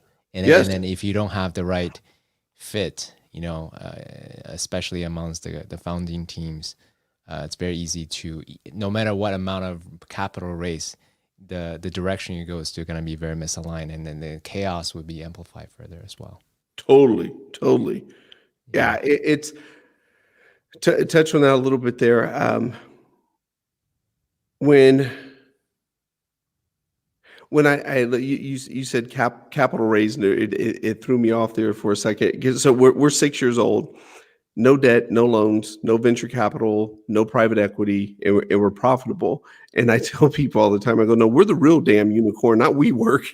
And so because it's in this world of profitability, I've just struggled to see, why are companies celebrated that have never made a profit? Isn't the goal to make a profit? And, you've got some massive names out there, the Ubers, the Lyfts, the Slacks, have never made a damn dime. And that's mind blowing to me. But to your point as well, when we're talking about the mindset of people, the way you interact in leadership, I will say, if I had to say I was influential in something, it's the words that we speak. We literally have an internal language Bible. Everyone knows we're not saying hope, wish, or luck. That doesn't come out of anybody's mouth in this company. That's a non-negotiable. Non-negotiable. Does not. We actually have a language Bible. Even this. Think about this for a second. I know you've heard this. You can see it on TV commercials. You can see, customer satisfaction is our number one driver. Customer satisfaction. Yep. Think about this for a second. If my wife goes to girls' night tonight and she's sitting there with 5 ladies and someone said, "Hey, how's your husband?" If my wife said, he's a satisfactory husband, I'm going to be pissed off. I don't want to be a satisfactory husband. If someone says, "Hey, how's your dad? Is he a good dad?" He's satisfactory, but it's the damnedest thing. In business, we're striving for customer satisfaction is our number one goal. Really? Like, think of the mentality of that. I don't want anyone in here to be satisfied. I want people to be fulfilled. I want people to be happy. We're striving for customer fulfillment. We're not striving for satisfaction. What a low bar that is. Awesome. Are there other tactical things that you could share? Other maybe practices or how you run meetings or things like that as a way to cultivate this empathy this desire for service more, because you came, let's see how to articulate it. You came from a very different place, and basically everyone had their own journey. So in company settings, everyone's gonna have different skill sets, right? How do you, escalate and towards this mastery of the skills around empathy and compassion and service? So I pride myself on operating from a very common sense third grade level. One of our company principles is ask questions. I don't believe there's a dumb or stupid question. I got to give love to my third grade teacher, Mrs. Dudek. She said there was no dumb or stupid question. Man, I've been asking questions ever since. I built Is a that the career. teacher that threw the shoes at you? No, that was Mrs. Porter. That was ninth grade English. No, Mrs. You were a Dudek. trouble kid since you were very young. Yeah, she didn't mess around. But yeah, Mrs. Dudek said there's no dumb or stupid question. I've been asking questions ever since, man. I built a career on asking questions. And so the culture here, you know this, and I say this to people in interviews. Everyone has worked at a company where you can get fired for asking too many questions. Everyone's worked at one of those places. Here, you can literally get fired for not asking enough questions. If you make a mistake and it's by way of you didn't ask a question because you didn't want to look dumb or stupid, you're not a culture fit. Because I will sit in meetings. You saw this firsthand. So this isn't just me preaching, rhetoric. You saw when you said bravado. I don't even know what that means. I sit in meetings still. People have gone to Harvard, Duke Law School, University of Chicago. I'm sitting in meetings and I'll say, "Oh, time out. What's that mean? Tell me what that word means." And I'll stop a meeting so I'll understand. And I want people to realize I'll stop a meeting to ask a question. Everyone should stop a meeting to ask a question if you don't know what it means. More importantly, like I said, I operate from a third grade common sense level. Mm-hmm. Everyone's going to sit here and go, "Oh man, yeah, that's true." When I say this, how many times have you been sitting in a room and you wanted to ask a question and you didn't ask a question, and then someone else asked your question and you thought, "Oh, good, I'm glad they asked that." Every time you have a question, there are 3 to 5 other people in the room that have the same question. And the bigger the room, the more people have the same question. So when the question pops in your mind, ask the damn question. So I'm very big from a culture standpoint on asking questions. Optimism is one of our values, putting people first, impeccable attention to detail, things that you don't actually learn in school. Are things that have served me very, very well. Here's another word from a customer standpoint. People will pay us up to $120,000 to publish their book. People are not paying us to think; they're paying us to know. And so when we're on a call with an author, when we're interacting with an author, no, don't you dare say think. They're not paying us to think; they're paying us to know. And people have said, "Well, what do you mean?" I said, "I'm going to give you the ultimate example. CK, if you and I right now decide we're going to go climb Mount Everest, it's about $80,000 to hire a tour guide, aka Sherpa, and they're going to take us up this mountain. So you and I are throwing on our backpacks, we're high-fiving, like, yeah, we're going to knock it out, we're going up the mountain, whatever. And then we turn to the Sherpa and we say, hey, are we going this way?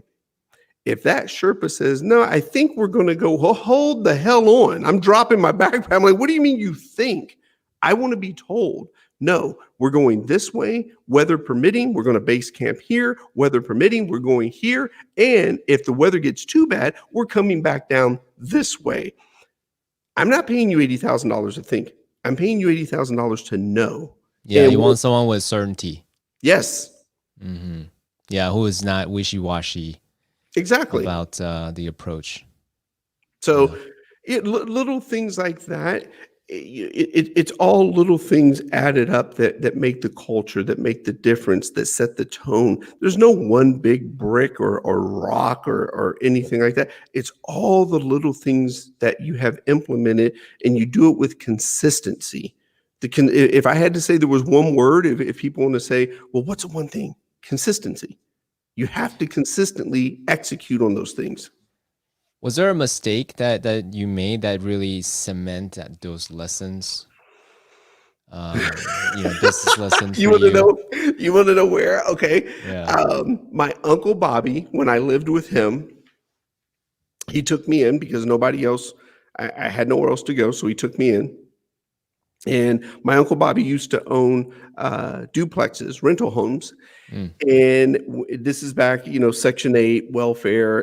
And back in the day, there were no guidelines. Like people could just treat the house like shit. And then when they moved, they didn't have any guidelines. You didn't get kicked out of the Section 8 program. Today, you get kicked out of the program. But anyway, so people would move out of these houses, and CK, they were horrible. Imagine the worst episodes of hoarders, dirty diapers stacked up in the corner, rancid food in the refrigerator. They were Oh just my God, you just painted a nasty. picture in my mind. It's terrible. Yes. And so my uncle Bobby would say, "Okay, you guys need to go clean out the houses." So he'd drop myself off and a couple of my cousins, and literally he'd go play golf, and he'd leave us there, and he'd tell us, "Okay, I'll be back in 4 hours, 6 hours." And so we had to clean everything, and that is where I learned impeccable attention to detail. So my uncle Bobby would show back up, and he'd check, is there any dust or crumbs in the corner? He'd walk through, look at the floors, and just check everything. On this one occasion, there was such a fine crack in one of the windows. Like you couldn't even see it. It was in the corner. And he goes, "Hey, how come you guys didn't take this window out?" And I'm like, "Uncle Bobby, you can't even see it." He says, "What this means here also represents what's in there. So if I can see it from out here, that means the inside of this house isn't clean as well." And he said, "You need to have attention to detail in everything you do." And that stuck with me. And I thought to myself, wow. So even now, I walk around. It's one of our principles in the company by way of Uncle Bobby, impeccable attention to detail. If I'm in the restroom, and there's other offices here in our building, and there's paper towels on the floor, I pick them up, put them in the trash. What, am I so great that I can't bend over for 2 seconds and pick up some paper towels and put them in the trash? So yeah, impeccable attention to detail, and that's a lesson that I learned. That didn't come from business. It literally came from my uncle Bobby, and I teach my kids that. They run around the house all the time. Impeccable attention to detail. So it's I feel that it has served me very well. Do you so this is just totally a curious question. Do you so my some of my CEO friends would basically intentionally put themselves in hard, really difficult situations. So you might, for me, it's like ayahuasca ceremonies and things like that, just physically intense, Spartan race, ice bath, right? This type of situations. Some others, they will basically become homeless for a couple of weeks, some random city Which I somewhere. gotta say, CK, which is bullshit, because when you know that you've got 25 grand in the bank, 100,000, $500,000 in the bank, you're never really truly homeless. You're not putting you know that there is an end to what you're doing. I've always been intrigued by people say, "Oh, well, I want to experience what it's like to be homeless." When you don't have anywhere to go and you don't have any money, then you're homeless. When you know that you can get up off that park bench at any given moment and go home, you're not homeless. You're just choosing to be in a situation. Right, the circumstances, but not the actual experience of desperation, things like that. Exactly. And For that's sure. the homeless problem is when, I mean, and I guess why I take offense to it is because when I was 13 and I was on that bus stop and all I had was that little suitcase, I was homeless. I didn't have a job. I didn't have any money. My mother was in Texas. She didn't know where I was. My dad was in England. He didn't know where I was. I had nowhere to go. So when I hear CEOs role play being homeless, I'm like, man, get the hell out of here.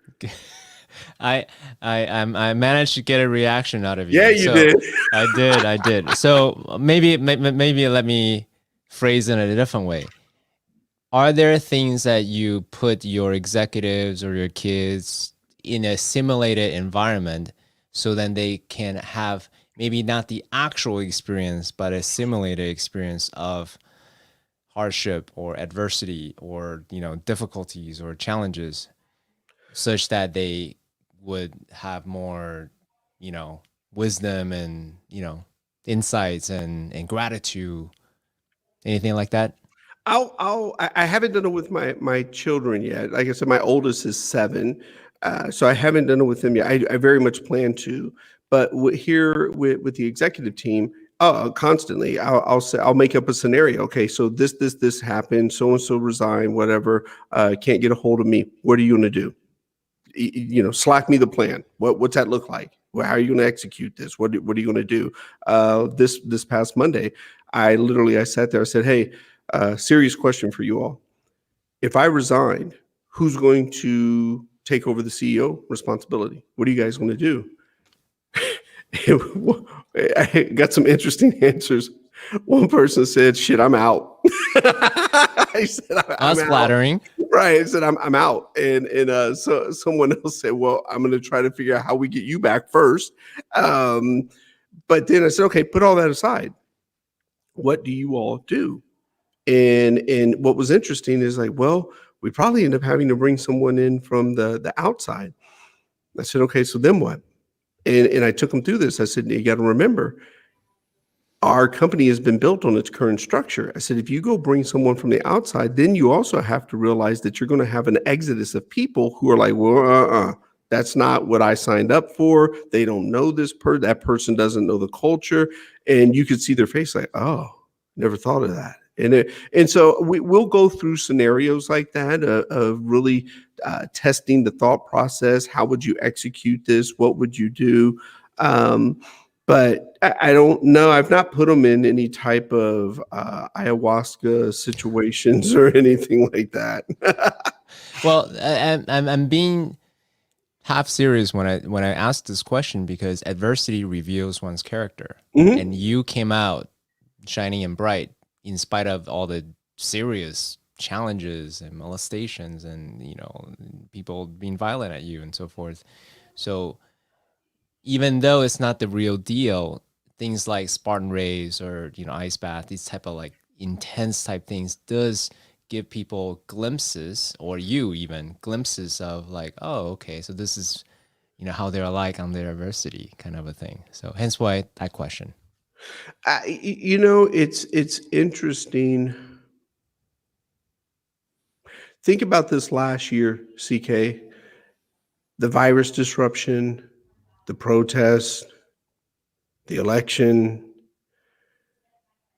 Current time, I don't feel the need to put the team under any additional stresses.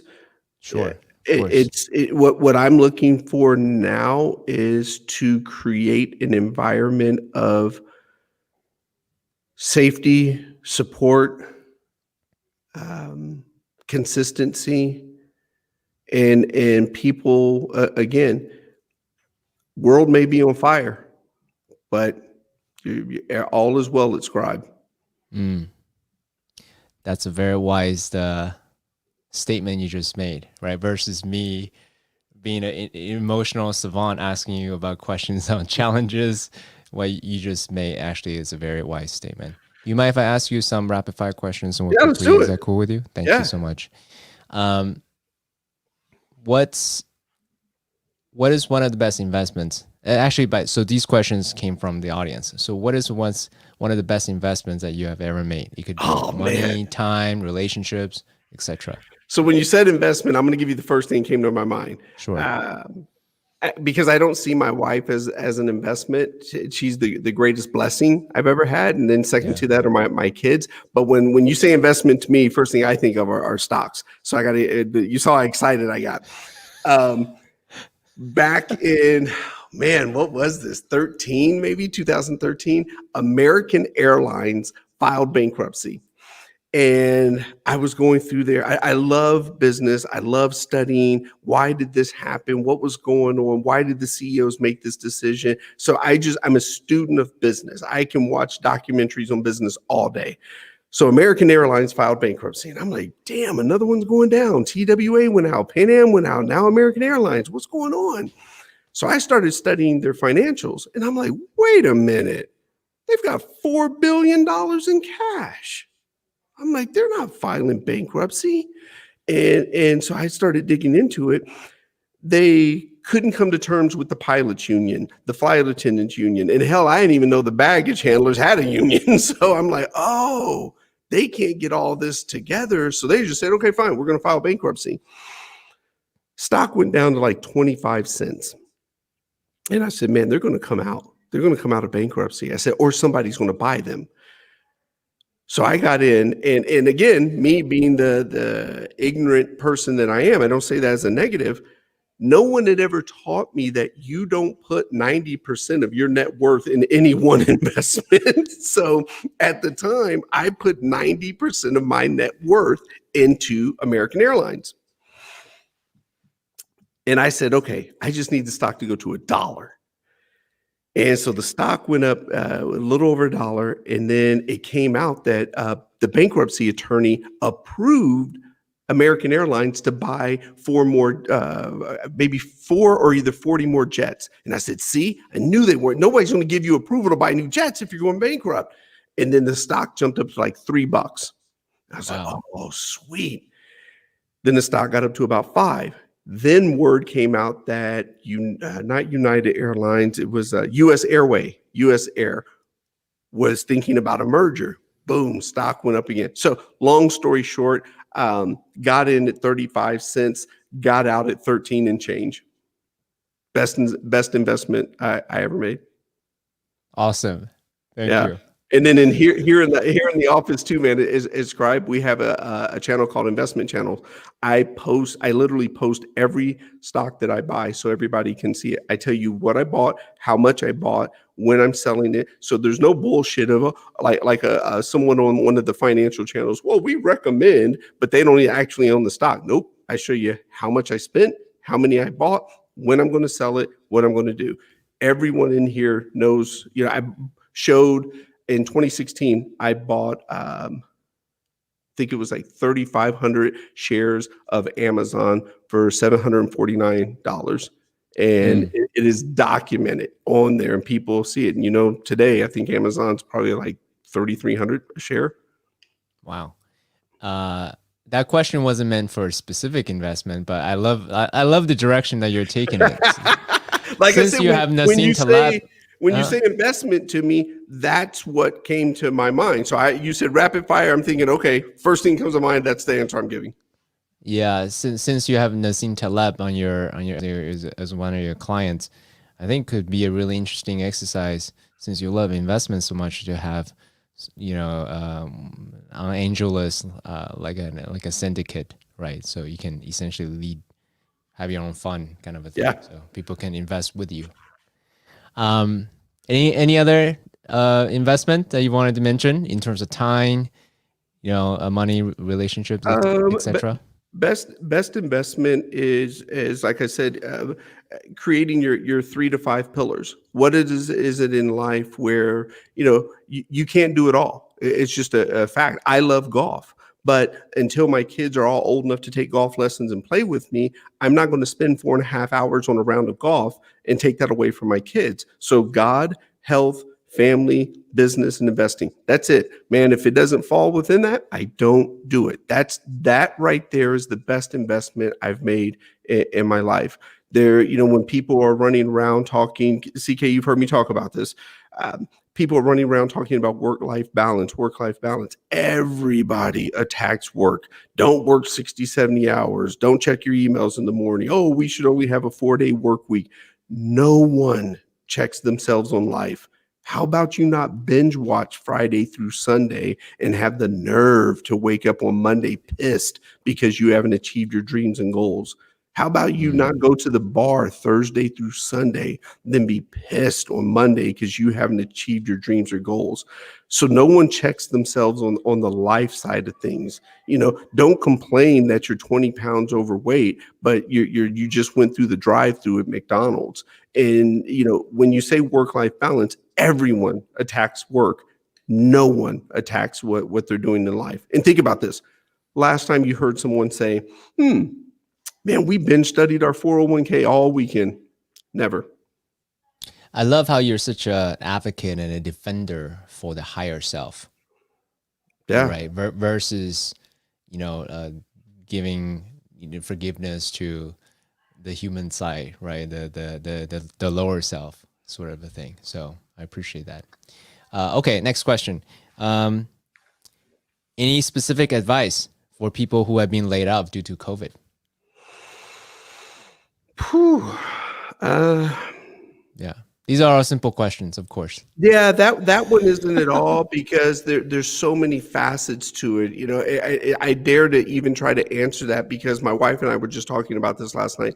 If you're a single mom and you've got 2 kids and your kids are having to do distance learning and you got laid off, like what are you supposed to do? So there's so many facets and answers and details that go into that. I don't know that I can even touch that one. I will say this. I'll give one scenario. If I'm a single person, I got laid off, I'm collecting unemployment.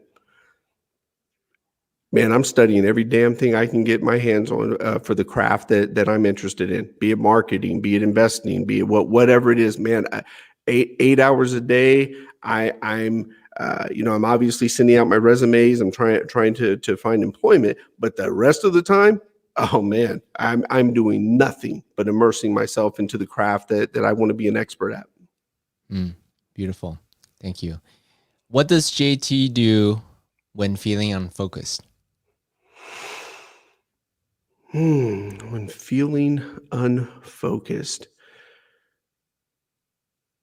When I'm here at the office, I'll walk around and look about. You can see part of it behind me. So we've got this massive wall in the conference room. We call it the stadium, and it's nothing but the books we've published in here.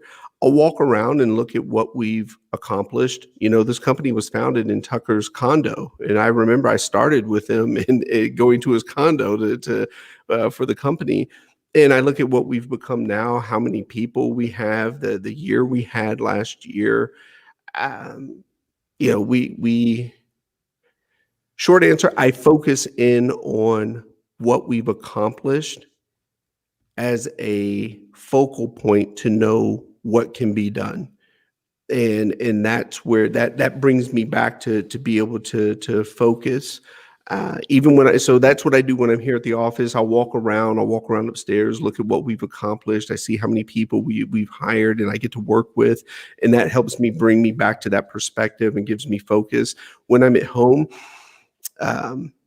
this is going to sound weird. I sit in parts of the house that most people wouldn't. I go sit in a corner of the house that there's no need to sit there, but I look at the house from a different angle. I may go sit in my daughter's bedroom and look at the house from a different angle. It's always attached to gratitude. Gratitude brings me back to focus. Is the short answer. Even when I go outside, man, to take out the trash in the garage, I look at the fact that there's 2 cars in there, 3-car garage. I admire my garage. It's just a garage, Yeah, it's got the nice floor and stuff like that. But I'm thankful I have a garage, and so gratitude always gets me refocused. Thank you for that. When you're dealing with someone else who may feel a little entitled, who may forget about this gratitude thing that you talked about, how do you gently and kindly remind them about being grateful, or you don't do it so gently? I'm not always very gentle about that one, because none of us are entitled to anything, and it's for me, life is a true blessing, and we're not entitled to tomorrow. So if you get it, it's a blessing. Take advantage of it. Make the most of it. So what do you say to them, though? You say exactly that? Yes, I say that, and sometimes I do. I'll give you one. When I interview, so everyone who gets hired into the company has to be interviewed by me. I'm the last person that you speak to before you're hired, and I always ask people. I said, okay. Most of the people have done some type of research on my background, so they know some of the story. I said, okay, you know my background, you know where I come from, fractured, blah blah blah. I said, now give me the hardest thing you've ever overcome. I said, and don't tell me it was a thesis paper when you were getting your degree. I don't want to hear that shit. I said, give me the hardest thing you've ever Give me overcome. the real deal. Yeah. And then what's interesting is because immediately they realize they're in a place where, oh,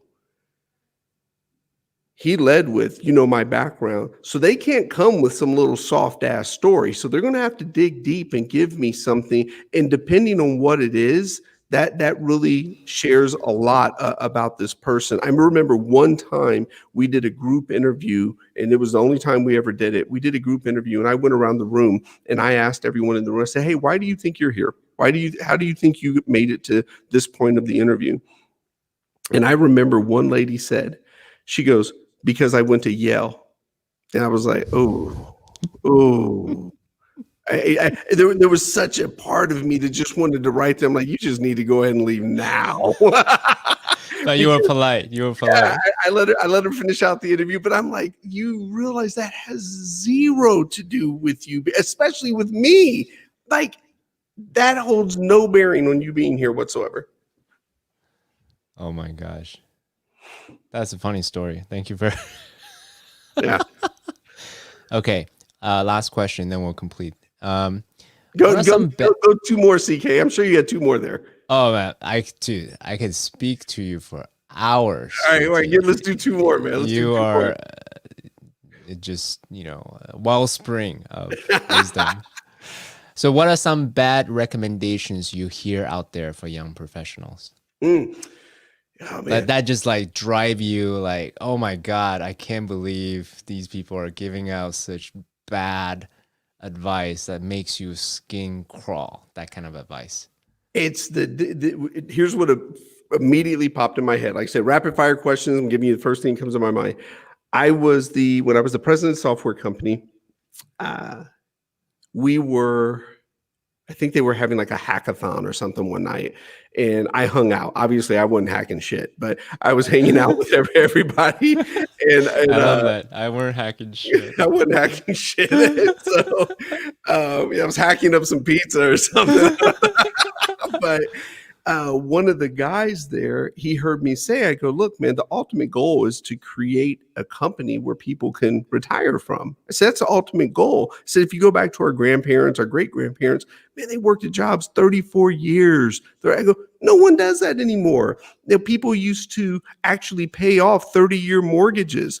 No one does that anymore. The average person is in a home 5.5 years. That's sad. When you think about the memories that are made in a house, the Christmases, the Thanksgivings, the birthdays.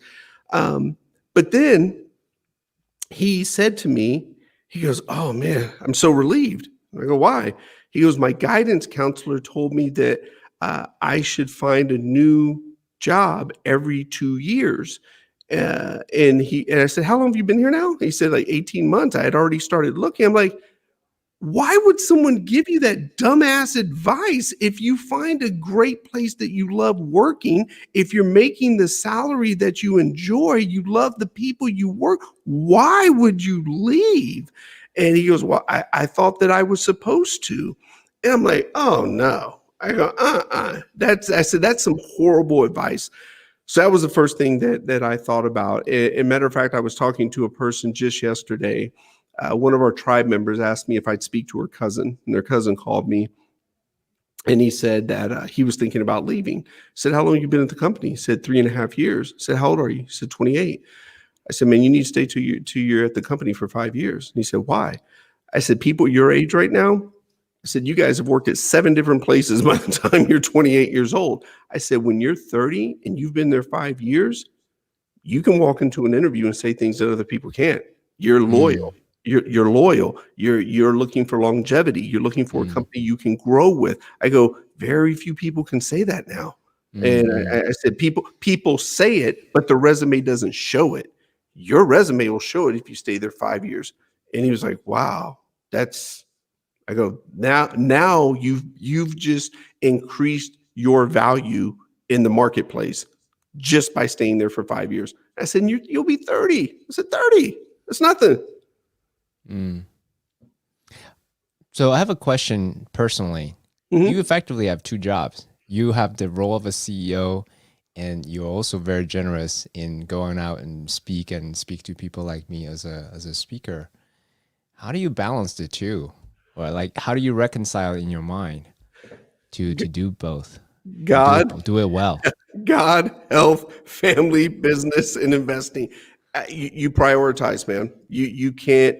Um, and here's something you said. Share some wisdom. There's no success without sacrifice. I don't care who you are. You will sacrifice for success. You have to. You cannot be successful without sacrifice. And I'll take it to the highest levels. Watch this. LeBron James. Everyone sees LeBron James, $100 million a year, has his own shoe, championships. But no one talks about that when LeBron James is on an 11-game road trip. He's not with his family. He's missing his kids' um, games and plays and activities. He's not there. He's not there for family dinner. He's not there to tuck them in. And so that's sacrifice. So it doesn't matter he's making $100 million, it's sacrifice. And people can sit there and say, oh, well, for $100 million, I do. Well, that's great. But you know what? You can't recreate the actual birthday. I don't care how much money you have. You cannot recreate the actual birthday. And so he sacrifices. Now, I'll take it up a level. Look at these presidents: Bill Clinton, George Bush, Barack Obama. When all three went into office, they all had young daughters. At the highest level, and we know the role of a president, they missed birthdays, they missed events, they missed holidays, they missed family dinners. There is zero success without sacrifice. You will have to sacrifice something. The goal in life is to find the things that are most meaningful to you and be cutthroat with everything else. Don't let it get in the way. Don't do this. Don't go to dinner with your friend that you haven't seen in 3 months and you're enjoying them. Oh gosh, CK, I haven't seen you in forever, man. How you doing? Whatever. And then your food comes out and you actually have the nerve to sit there and take 3 pictures of your food because you're going to post it on Instagram. And we all know you never get the first one right. So you take 3 pictures of it. You post it on whatever social media platform. Then you set your phone down. So CK, man, what have you been up to? Da, da, da. And then what do? I pick my phone up. Oh, I got a like. Oh, sweet. So I put it back down. Oh, so what else, man? What else is going on? Then I pick it up. God forbid I get a comment. Oh, now I gotta say something. What the hell? One, nobody gives a fuck what you're eating for lunch. I don't care. You're wasting quality time with that individual, spending time connecting with that person, showing them you appreciate the fact that they took time out of their day to spend with you. Yeah. And you're posting a picture of your food. It's in my mind, it's the ultimate gift. Yes. The presence and the time that they can never ever get back. You can always make more money. Can't get back the time.